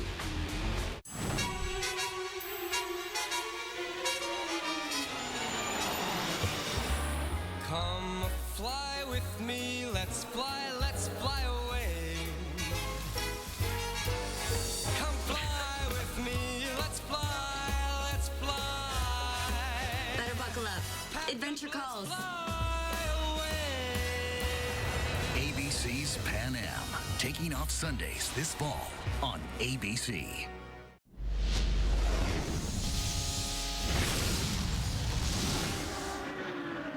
Here at New Hampshire Motor Speedway, you're looking at our race leader, that is Ryan Hunter-Reay. He has led now a total of 40 of the laps. As he is clicking them off, he has a 2.4-second lead over Oriol Servia. Let's talk a little baseball, because Sunday night baseball at 8 Eastern, we've got the Rockies taking on the Cardinals.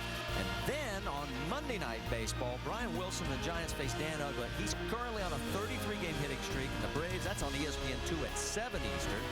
Major League Baseball on ESPN Sunday and ESPN2 Monday night. Both games are available online, ESPN3.com.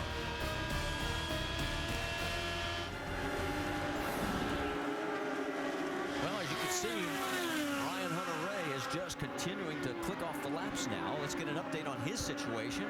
Rick DeBrule. Yeah, the problem at this point is they've been in the tires for a long time. It's a long stint. As a result, they're starting to go away. Now, let's listen to what Ryan Hunter-Reay had to say about what it's causing. Yeah, we only got 9 more laps. 9 more. Give me 9. Yeah, at one point he said the vibration vibration was so bad he could hardly see. They've been coaching him through it, saying just hang in there, just a few more laps to get that stint. They said, reminded him, you're leading this race, work it. He is leading. He pitted on lap number 70, and so did most everybody in that top 5 group. You drop back to Will Power in 6th. Remember we told you he topped off right before we went back to green flag racing? He has 31 laps in hand on the race leader. And he's going to be able to stay out longer. And touching on the tire situation with Ryan Hunter-Reay, sometimes you end up getting some pickup from the marbles that we say, the rubber that's coming off the tires that's on the racetrack, sometimes get onto the tires and ends up giving you a little bit small vibration. You just have to live through it. Danica Patrick down pit lane. Rick? You know, it's been interesting. During the course of this weekend, she kept saying, I have yet to have an aha lap. One of those laps where you just feel it all came together. She said she thought this was going to be a survival race, dialing it in through the course of the race. And that's exactly what happened. She's been working her way slowly. So far, it's been flawlessly. And she's out after this pit stop. And James Hinchcliffe getting the countdown, having a great weekend. He's been top 10, was fastest in first practice yesterday. He keeps telling the team the car is good. We don't need adjustments or tires, and they fill it up. Good stop for James Hinchcliffe. 8.4 seconds for both Danica and Hinchcliffe, and still continuing out there, the 28 of Ryan Hunter-Reay. His lead right now over Oriol Servia, 3.2 seconds. And Marty, once the drivers complete these stops, they should be good to go to the end of the race. Oriol Servia is now heading your way, Jamie Little. He's been great all weekend on old tires. They've scuffed most of the sets that he has. He's saying the car has been really loose, not as good as his teammate James Hinchcliffe. They go to work on the car. You see the air gun there go up against the wall. 7.7 seconds. They change 4 tires and fill them up. And the race leader is coming. Rick? Ryan Hunter-Reay brings the car down pit lane. Remember, he has won on an oval, and Milwaukee dominated a Champ Car race years ago. This, if he could pull it off, would be his first IndyCar oval win. They go to work. The main problem he's got with the car right now are the tires. Just getting those new tires on, then they think they're going to be set. No other adjustments, and he's clear. 7.7 seconds on his stop compared to the 8.4 we saw a little bit earlier. There is Scott Dixon. He is your race leader now. He's our 4th different leader and our 4th lead change. He's going down around Elio Castroneves. Elio is 12 laps down as he had problems early in this race. As here comes the race leader, Dixon. Gary? Scott Dixon early in his career was known as the Iceman. Always calm, always cool, always collected. Now he's trying to double up, coming off the road course win a week ago at Mid-Ohio. Can he do it here? Routine service, Michael. No changes. Dixon away cleanly. 8.2 seconds on his stop, and guess who has cycled into the race lead? Will Power. Remember, we told you he has 31 laps in hand over everybody else that was in the top 5. And there he is with Ryan Briscoe in 2nd place, and Briscoe's now going to peel off as well. And probably the thinking with Will Power's car is that if we do get another rain shower and it was to stop the race completely, he would be in the lead. Jamie, Ryan's coming your way. Ryan Briscoe pulling into his pit box. Roger Penske, the captain, making the call. 1 turn of front wing for Briscoe. It'll be 4 tires. Fill him up. Quick stop. Good to go. 6.8. Impressive. Very impressive. And also, Will Power now taking over the race lead. He's our 5th different leader. And if he could hold on to this, the points would be down to 27. It was 62 when we started today. Well, let's remember, if the race does go full distance, he does need to come in for more fuel. Coming up on Ed Carpenter. Ed in 11th place right now, 1 lap down, about to possibly go 2. Takuma Sato is shown in 2nd place. To give you an idea, Takuma Sato last pitted on lap number 123. So he has laps in hand over the 12 car.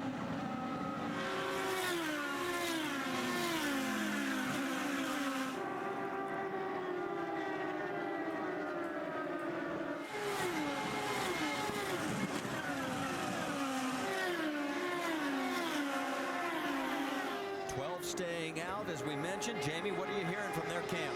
Well, as we mentioned, Will Power had topped off later than the rest of the field, so he had about 10 laps more.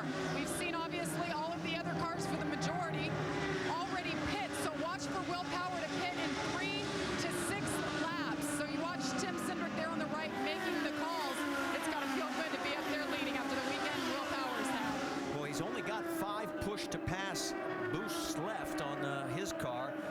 And of all the front runners, and are you surprised that they may be coming in this early, or you think they just need the fresh tires? They're giving up too much on lap time. Well, he may be, because he's actually running anywhere about 159, 60 miles an hour. They have gone a little bit quicker, but I think in this scenario, you'd want to stay out there as much as you possibly can. He doesn't have traffic in front of him, and you run it as long as you can. The question is, did they put in a full fuel load last time they were in, or maybe did they just fill it up on a time stop? But when they pitted underneath that scenario, I'm sure it was right up to the very brim, and he needs to stay out as much as he possibly can and just continue running these laps off. 51 laps to go. As he mentioned, we 5th different leader of this race. And Will Power trying to seize the moment that was handed to him when Dario Franchitti crashes out on a restart. Side by side, Ryan Briscoe, Danica Patrick, that is for position. That is 7th on the racetrack. Now, both those cars are a lap down, at least until Will Power comes in for his pit stop. Danica's car continuously seems to get stronger. He's trying to work on Ed Carpenter. He is now in the 9th position, 2 laps down. Obviously, she wanted to go on the inside of the Dollar General machine, the 67, the yellow car you saw there. And here, gonna get hung up, and look at Briscoe trying to take advantage on the high side, but he also ran into the lap traffic wall. And the car in front was the Simona Di Silvestro car. That's the car that they were all trying to get around, and now we'll have to take another shot at it. She's going to try the inside, going down the inside of Ed Carpenter. Will Ryan Briscoe follow? He does not get the pass completed. Right side of your screen, Oriol Servia in the blue 2, ahead of Scott Dixon in the 9.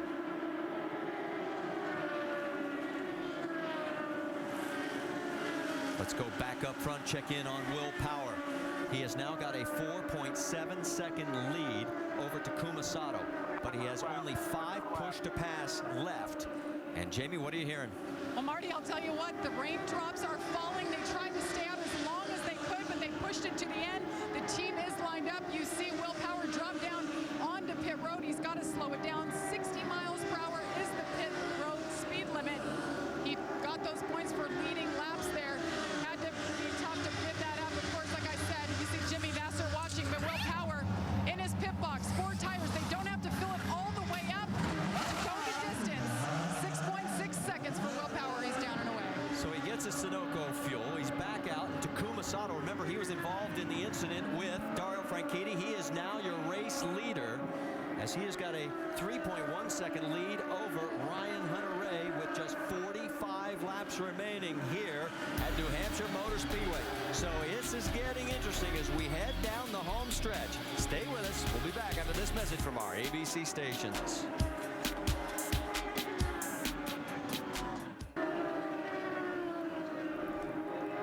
39 laps to go here at New Hampshire Motor Speedway in the IZOD IndyCar Series. You're looking at Takuma Sato. He is our current race leader. In fact, he is the 6th different leader. And you can see the most laps led by Dario Franchitti with Ryan Hunter-Reay with 47. 6 total lead changes, and a points leader is out of this race, and Will Power is running in the 6th position, and right now the margin would be 49 if nothing changes from here on out. Takuma Sato, we're hearing, is going to have to pit in about 3 laps, and it'll be his final stop. He's got a 9.5-second lead over Ryan Hunter-Reay, but Ryan can go the distance now. There is the closest battle we have on the track right now between Oriol Servia and Scott Dixon. That is 3rd and 4th.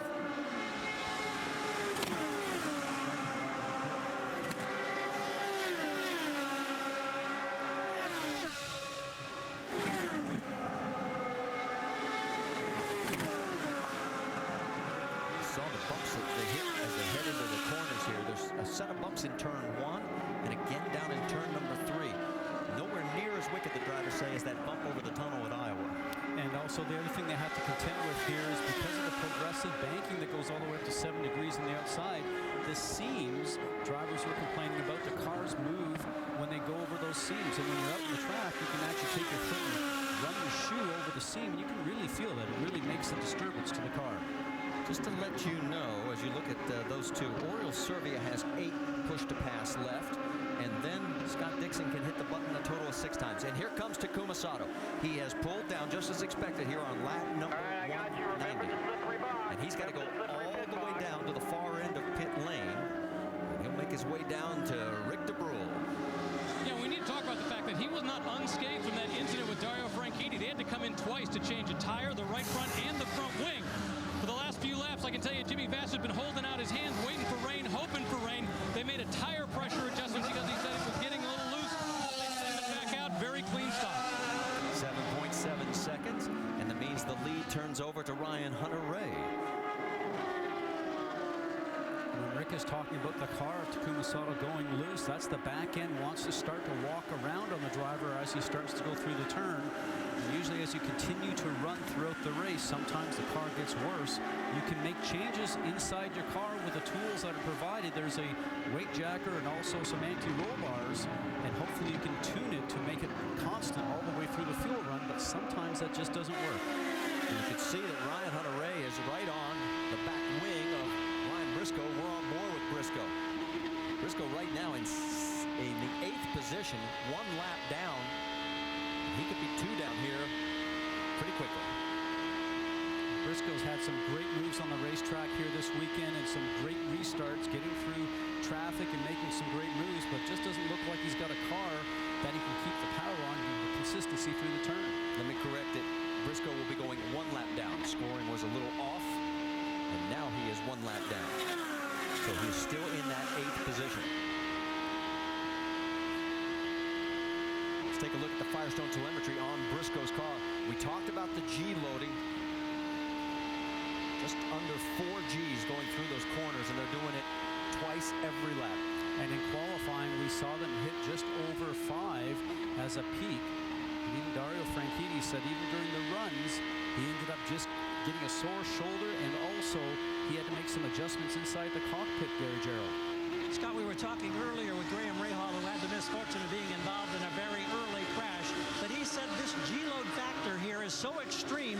He said, I train on a regular basis, do a lot of running, and then they put a 40-pound weight on my chest so that I could get used to handling a G-load, and he says it's been very difficult to catch your breath. I can only imagine what these drivers are experiencing now with under 30 laps to go in this event after pulling that constant load all afternoon.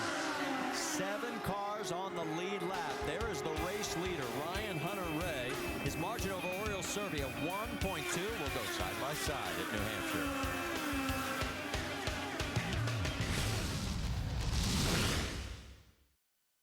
To prove we have the world's most advanced all-wheel control, we took the Mitsubishi Outlander and Outlander Sport to the world's most dangerous road.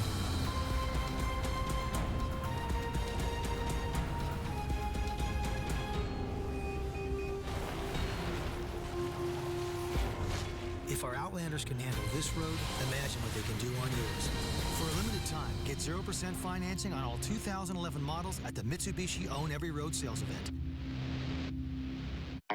Welcome to the Van Heusen Institute of Style. You may come as schlubs, but you will leave with swagger. Exhibit A. This guy's a list of fashion fumbles. Nothing fits. Khakis to work, and he left it open over the middle? What a schlub. Exhibit B. And B is for beautiful. Man, this is style in motion. That's beautiful. Picks a perfect pattern. It's a great combination. And that's a playmaker. Style is a statement, gentlemen, and a statement we will make. That's beautiful, man. Dario's Corner. Bob, you're a big Eyes Out IndyCar Series fan. What can IndyCar Nation do for you? Driver autographs. Yeah, we can do that.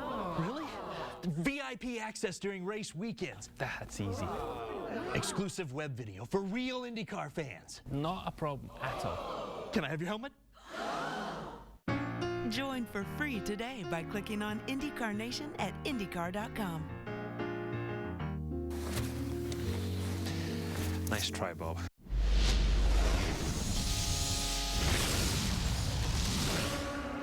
Laps to go here at New Hampshire, and you're looking at the race leader, Ryan Hunter-Reay. There's cars on the lead lap. Why don't we go up to speed, get an update on those top 7. Rick?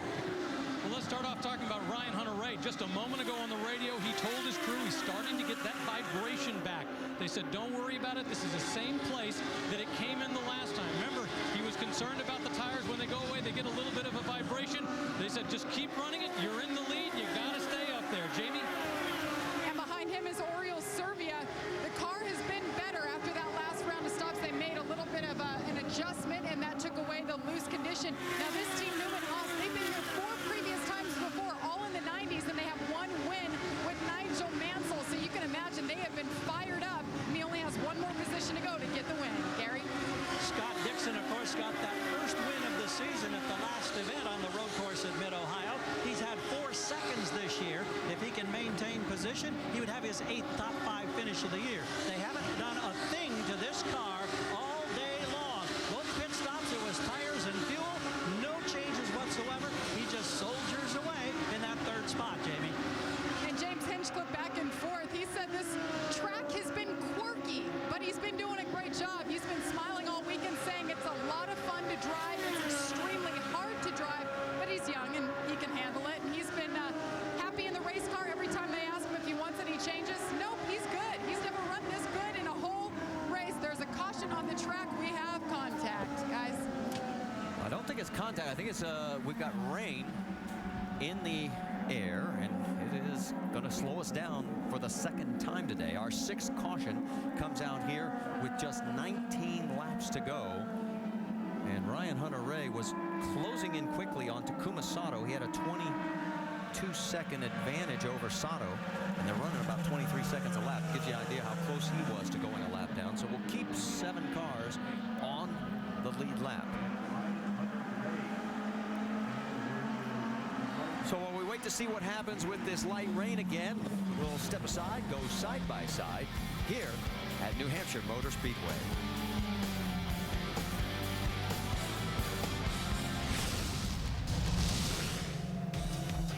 Under caution for the 6th time, we've got rain in the air here, a light rain, as we've knocked down 209 of the 225 that make up this race here at New Hampshire Motor Speedway. It has been a lot of action on the track. Started on the very first lap as watch Mike Conway get turned around sideways, collects the 38 of Graham Rahal, and both of them are out before they even get down the backstretch.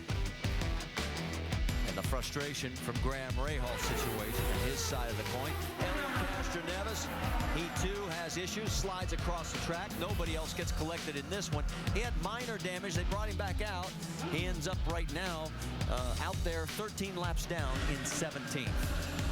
Very frustrating year for Elio Castroneves. And in this scenario here, 26 of Marco Andretti just gets sandwiched by the 22 on the top side with Thomas Scheckter, and ends up taking out the 82 of Tony Kanaan, who ends up upside down.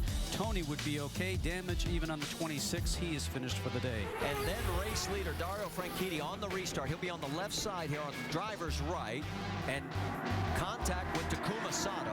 Sato has minor damage. He's able to get back into the race, but not the 10 of Dario Franchitti, and it has now changed the points complexion, as it was at one point well over 90 points difference with where they were running, but right now it is down to 47 with Will Power running in the 5th position right now. And notice that Scott Dixon is creeping into contention again because of the fact that his teammate is out. In fact, we talked to him about what it would take to get back into the championship race. I'm not going to wish any bad luck upon anybody, but that's kind of what we need to get back in. You know, we're definitely a lot closer to Will now, 30 or 40 points out of the reach from him. You know, Dario is obviously a little further out, so that's you know, a different subject totally. But you know, you're never out until it's the end of the season. And of course, the end of the season will be on ABC October 16th, as we'll have the race from Las Vegas. And right now, this one's not over, and IndyCar officials have said they're going to do everything they can to get it in.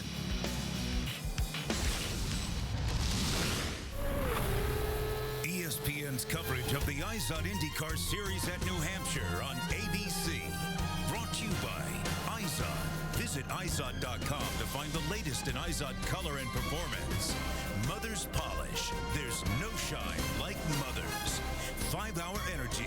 5-Hour Energy fixes tired fast. Visit 5hourenergy.com.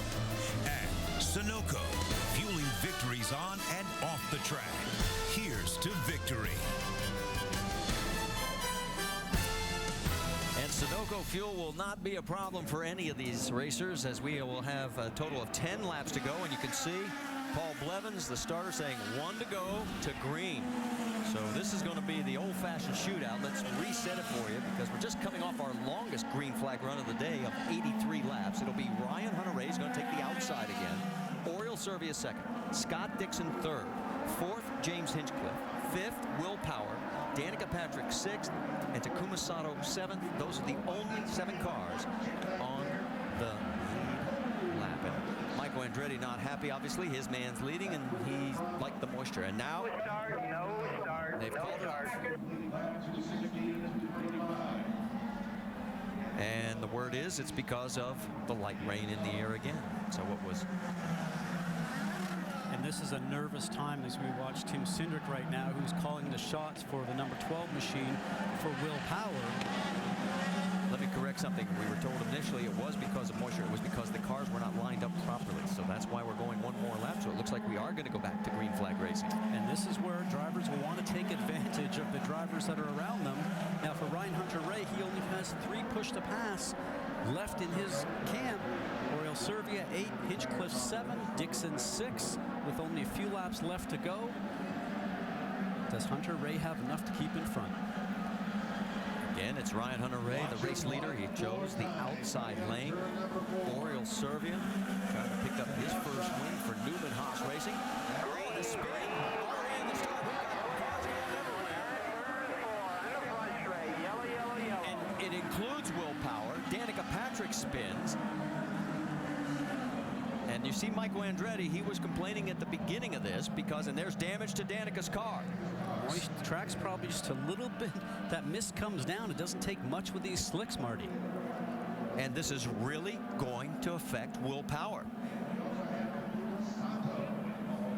Rick, let's check in. What's going on down there? Well, I'm standing by with I will describe a very agitated Michael Andretti. You called this. You said that was going to happen out there. Yep, and this is the worst officiating I've ever seen. Sorry, Brian, but this was bad. Really bad. Well, we lost the car and we lost the lead. I mean, this is just, you don't do that. It was wetter than when they threw the yellow earlier and they threw the green. I mean, it's just... you came down, you appealed to the officials. I tried. It doesn't matter. Really, really disappointed. I mean, normally Brian does a great job, but this one he really missed it. Michael Andretti once again came down, was yelling at the officials. Ryan Hunter-Reay in the car was pleading, saying, this is stupid. I can't even put the power down. As a result, you saw what happened. It was an all-skate session, that's for sure, coming down the front straightaway. And because of the way this track is constructed, you know, you don't have any room there because there's the pit wall that you see Will Power backed into. And, Jamie, what are you hearing from Tim Cindric?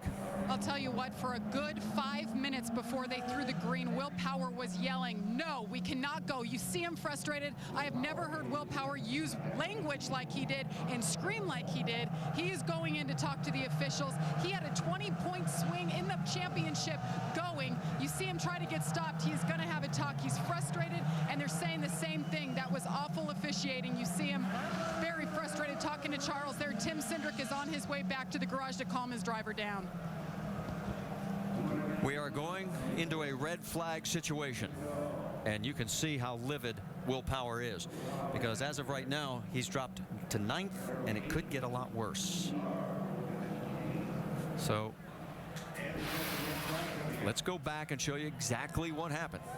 Remember, 650 horsepower. Danica tries to get on the power, puts her foot on the pedal, back end just starts to come around. You can see everybody else still sliding around doing the same thing. It collected Takuma Sato. It also collects Will Power. You see Anna Beatrice in this. Here's another angle. Now hers is the first car that starts to come around, which starts the change reaction.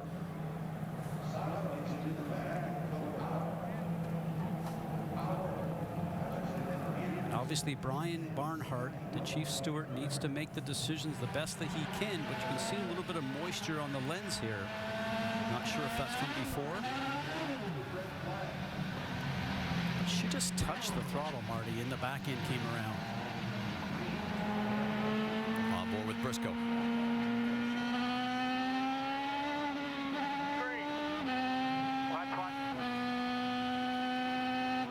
So Briscoe escapes the carnage, and there is Michael and his reaction.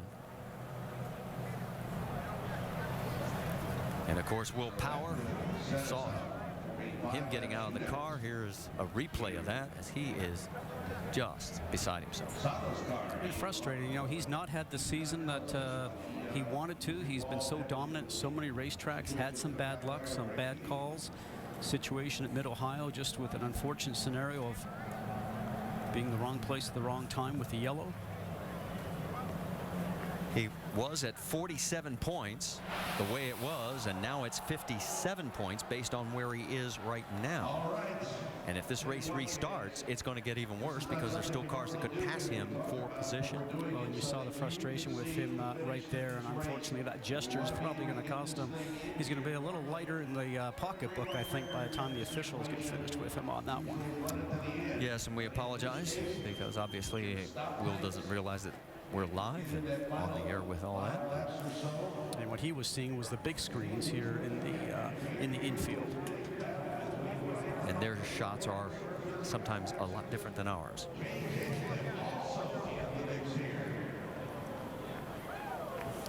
We're hearing from IndyCar officials. They're going to go back to the run order before the restart. I mean, let's get this clear before we put anything else out there. We have those 5 cars up there on the lead lap, unfortunately. Right now, you heard in the PA in the background, there are only 5 cars shown on the lead lap. There's Takuma Sato, as his team battled back after the contact with Dario Franchitti, kept him on the lead lap despite the 2 stops, and it looked like he was going to have a good run right up until this moment. And for a driver and a veteran of road course racing and Formula One racing, he has taken to the ovals very, very well, and would not be surprised to see him win one of these before the year's out. And he'll be the first to tell you who's really helped him, Tony Kanaan. Absolutely. Tony's been a big boost to that team, not only just in helping the drivers, but also in setup to get those guys up to speed. So Tony has had a big boost of not only morale, but obviously results with that team. Gary Gerald has caught up with Takuma Sato. He's making that long walk back after an adventurous day here at this racetrack. Tell us about the frustration of being involved in an incident like you were that denies you a chance to get the win. It was my fault. I was too close to Dario and had a debris in my eye, and there was tears, and there's no excuse for that. But I was too close, and he came on. I was close to them, and I'm sorry about that. Have you had a conversation with Dario yet? No, I just jumped out. And at the end of the day, we were looking strong, but the rain started. And under the condition of starting, it was all the crescendos and all the accordion stuff that the completely front of the low was this, how can I say? Should this race have been restarted in your mind under these conditions? It was a difficult call, but I think the motion was maybe a bit too much. Thank you. Thank you. So Takuma Sato takes the blame for Dario Franchitti contact, and I'm sure they'll have a conversation. And there is what's left of his car on the hook, heading back into the paddock area. And we still technically have 5 laps to go, but we're waiting for official word from IndyCar officials as to what is going to happen. There's the damage on Danica Patrick's car. Now, she is still shown not in the garage area, but right there on the pit lane. Some of the crew taking a look at the damage. It would not be raceable, obviously, but we're waiting to see what is going to happen as far as this race. Here is the restart one more time, and watch Danica. She goes around, and the chain reaction begins. For a second, Will Power was going to have minor damage until that contact right there with Ed Carpenter when he backed into the wall. On board with Danica. Just a touch of the throttle so easily for the tires to spin and the back end to come around. From Elio Castroneves' view.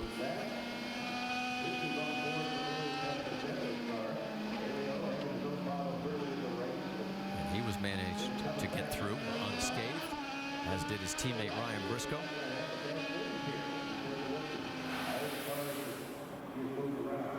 And the drivers, of course, staying inside the cockpits, waiting to find out what is going to be happening here. In fact, all of us are.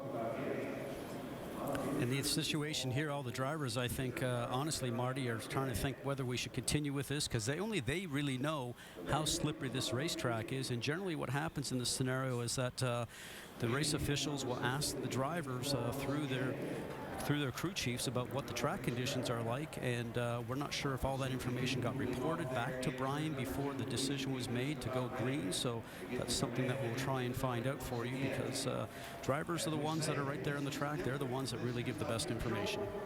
He looked into the eyes of Ryan Hunter-Reay. Of course, I told you a little bit earlier, Ryan looking for his first win this year. That's one of the crew members from Team Penske heading back into the paddock area. Ryan's best finish this year, as we mentioned earlier, third. He did it twice at Toronto, and then, of course, last week at Mid-Ohio.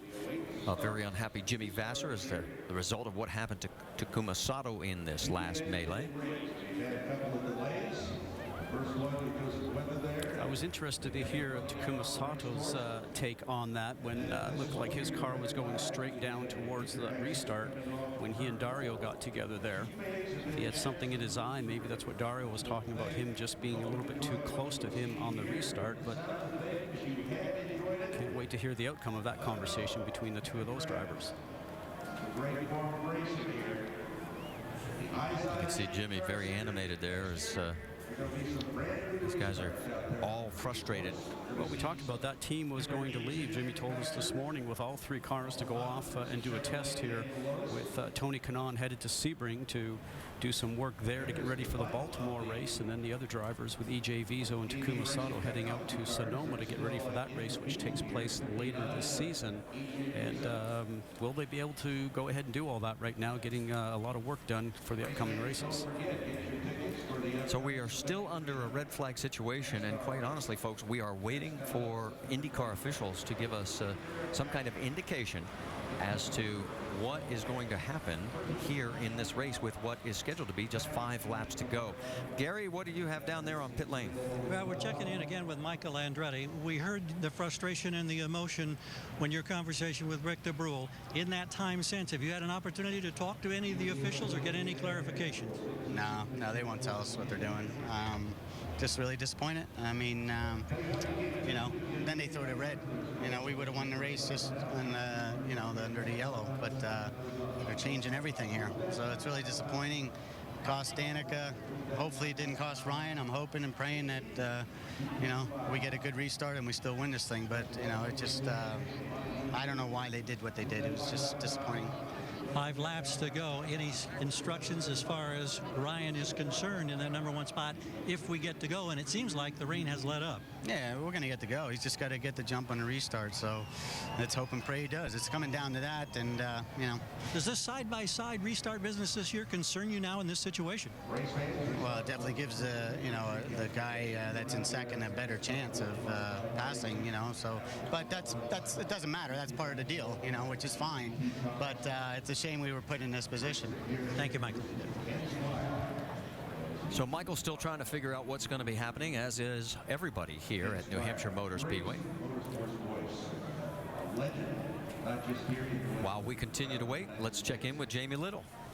Well, I'm standing outside the Penske lounge, as they call it, and Will Power is behind a closed door. They know that we're waiting for him. He's just very frustrated right now and doesn't want to get himself in any more trouble, but they will come out and talk to us after he can just cool down just a little bit, Marty. Okay, Jamie, thank you very much for that. And that's what's left of his car back in the paddock area. Not a pretty sight, to say the least. Penske started off the season very strong, did not have the Indianapolis 500 that we usually expect out of a Penske team, and there has been some events where they've been really off the mark, and qualifying has not been that good quite a few times for the team. We've not seen... and we're hearing now that, I'm sorry to interrupt, but Jamie has caught up with Will Power. Well, and as I reported, I heard Will saying for 5 minutes, let's not go green because the rain is coming. Will, what is it like being in the cockpit when you're told you have to race in conditions like that? We were begging him. I was begging him, please do not go green. It's too slippery. And from what Tim Cindric was saying, so was everyone else. So everyone was saying it. And you were yelling at the officials, Brian Barnhart in particular.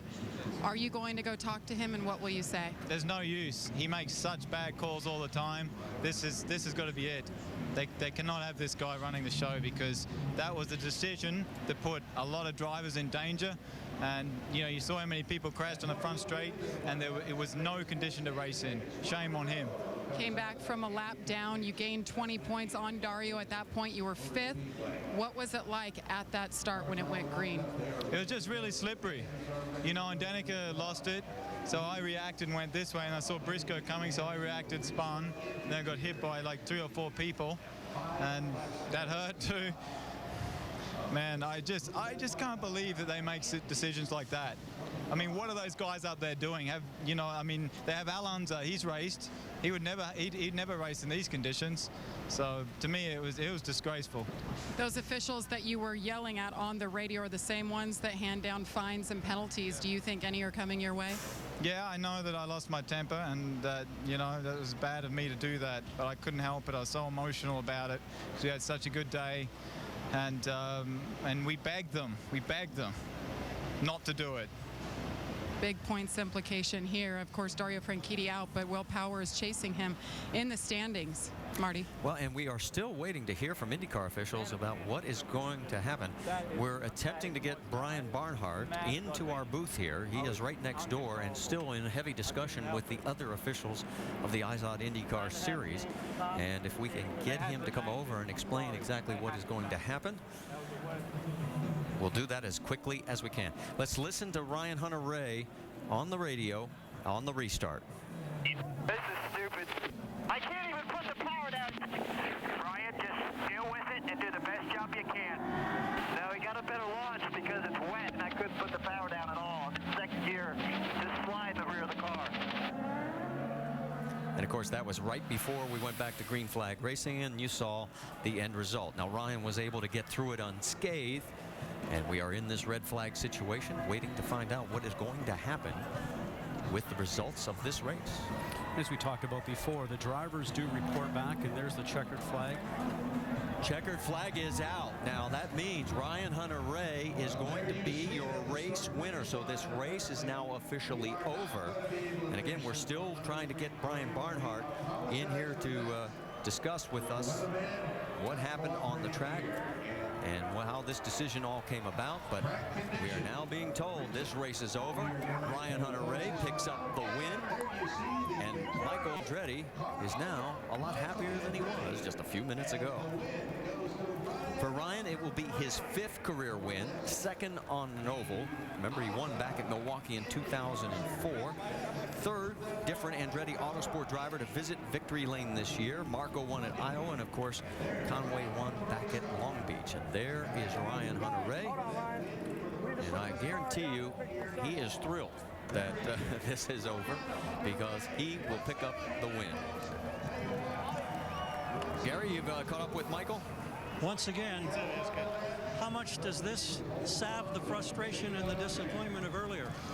It helps a lot. A win's a win. I'm just so happy for DHL and Sundrop and Circle K. I mean, they've been hanging in there with us, and finally got Ryan in victory lane. 3 cars for this team in victory lane this year. The only team to do that. I mean, I'm so proud of everybody, and so happy that they made the decision they did, and thank you, God.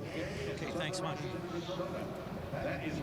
So you can hear the sigh of relief in Michael Andretti's voice, and I'm sure that we're going to probably get the same reaction from Ryan Hunter-Reay once we get a chance to talk to him. And let's go to our Honda victory lane and find out how the winner feels. And Rick DeBrule, it's all yours. Yeah, not the normal victory lane. We're standing up here at the front of the grid. He's getting a hug from Michael Andretti. He just got a hug from Marco Andretti just a moment ago. All right, we're going to talk about the win in a second, but you can walk us through what you were thinking and feeling when you were told you had to start this race under the conditions where it was so wet out there. Well, it was. I couldn't even warm the tires. It was so wet on the track. You know, I don't think the fans at home really understand how wet it was. And with these cars, we only have a small contact patch. So the Firestone contact patch is amazing, but when there's some rain down, there's nothing there. I couldn't even put the power down in second or third gear. So wrong move on Race Control's part, but. Man, we had such a great car today. It was a blast to drive it. I love these short ovals. A lot of fun. We would have liked to have just finished it under green or whatever. It was a strange day, but sometimes racing is strange. All right, for the last 4 races before this one, you'd kind of been slowly pegging away at a couple of thirds, you had top 5s, top 10s. Did you know it was this close? Did you feel it? I knew we had a good car this weekend. I mean, in practice, we've been really making the car better and better, and the guys have done such a good job. You know, we just kept at it. We have great chemistry on this team, and it's a great result. I'm sorry to see, you know, I think where the race turned was Dario and Sato getting together. I don't know who was at fault there or what it was. That's for them to decide. But, man, in traffic, the car was so good. And these guys deserve this win. It's for them. And Dad at home, how's it going? Very happy. Wish it was in a little bit of a different way, but we'll absolutely take it after the year we've had. It always looks as a victory in the record books. Remember his second oval victory, the first time in an IndyCar. There's Mike Conway congratulating him, and a very happy Ryan Hunter-Reay as we come upstairs into our broadcast booth, and joining us is President of Competition for the IZOD IndyCar Series, Brian Barnhart. Brian, take us through the process of what is going to be the official results. Who's going to finish behind Ryan Hunter-Reay now? Well, the official result will be the positioning order prior to the last attempted restart. That's going to be an aborted restart. Obviously, the track conditions were not in a position that was safe for us to run. Couldn't agree more with what Ryan said. It's a mistake on Race Control's part, but again, based on the information we had, we're getting reports back from the observers, from our track safety people, said there wasn't a surface change, said it was a raceable condition. Obviously, the attempted restart showed that wasn't the case, so it was a mistake on Race Control's part, and the only right thing to do and the fair thing to do is go back to the running order prior to that restart, because we ended up tearing up some race cars we shouldn't have. Okay, that's obviously going to make Will Power feel better, but before he knew this, obviously he's a hot under the collar. Will there be any ramifications, because these guys were venting before they knew that you were going to change this result and go back to that? Well, I mean, we haven't even looked at that yet, Marty. Obviously, it's we're trying to make sure we're doing the right thing here based on the conditions of the finish of this race. And when you look at what these guys are dealing with out there, with their lives and safety on the line out there, their emotions and adrenaline's going to run hard. So we'll take a look at that after the fact, but that's secondary compared to doing the right thing for the finishing order. And Brian, were you getting reports from the drivers up into to your head control there to get into the track? No, and that's the hard part about it. I know a lot of them are saying, but we didn't have a single pit tech call and say that we couldn't go because they were radioing in. Obviously, up top on the spotter stand, we knew there was light moisture on the racetrack, but we were counting on at that point in time the observers around the racetrack and our track safety, and they said there was no surface change and it's good to go. And Race Control, we can only make the decisions based on the information that's provided to us.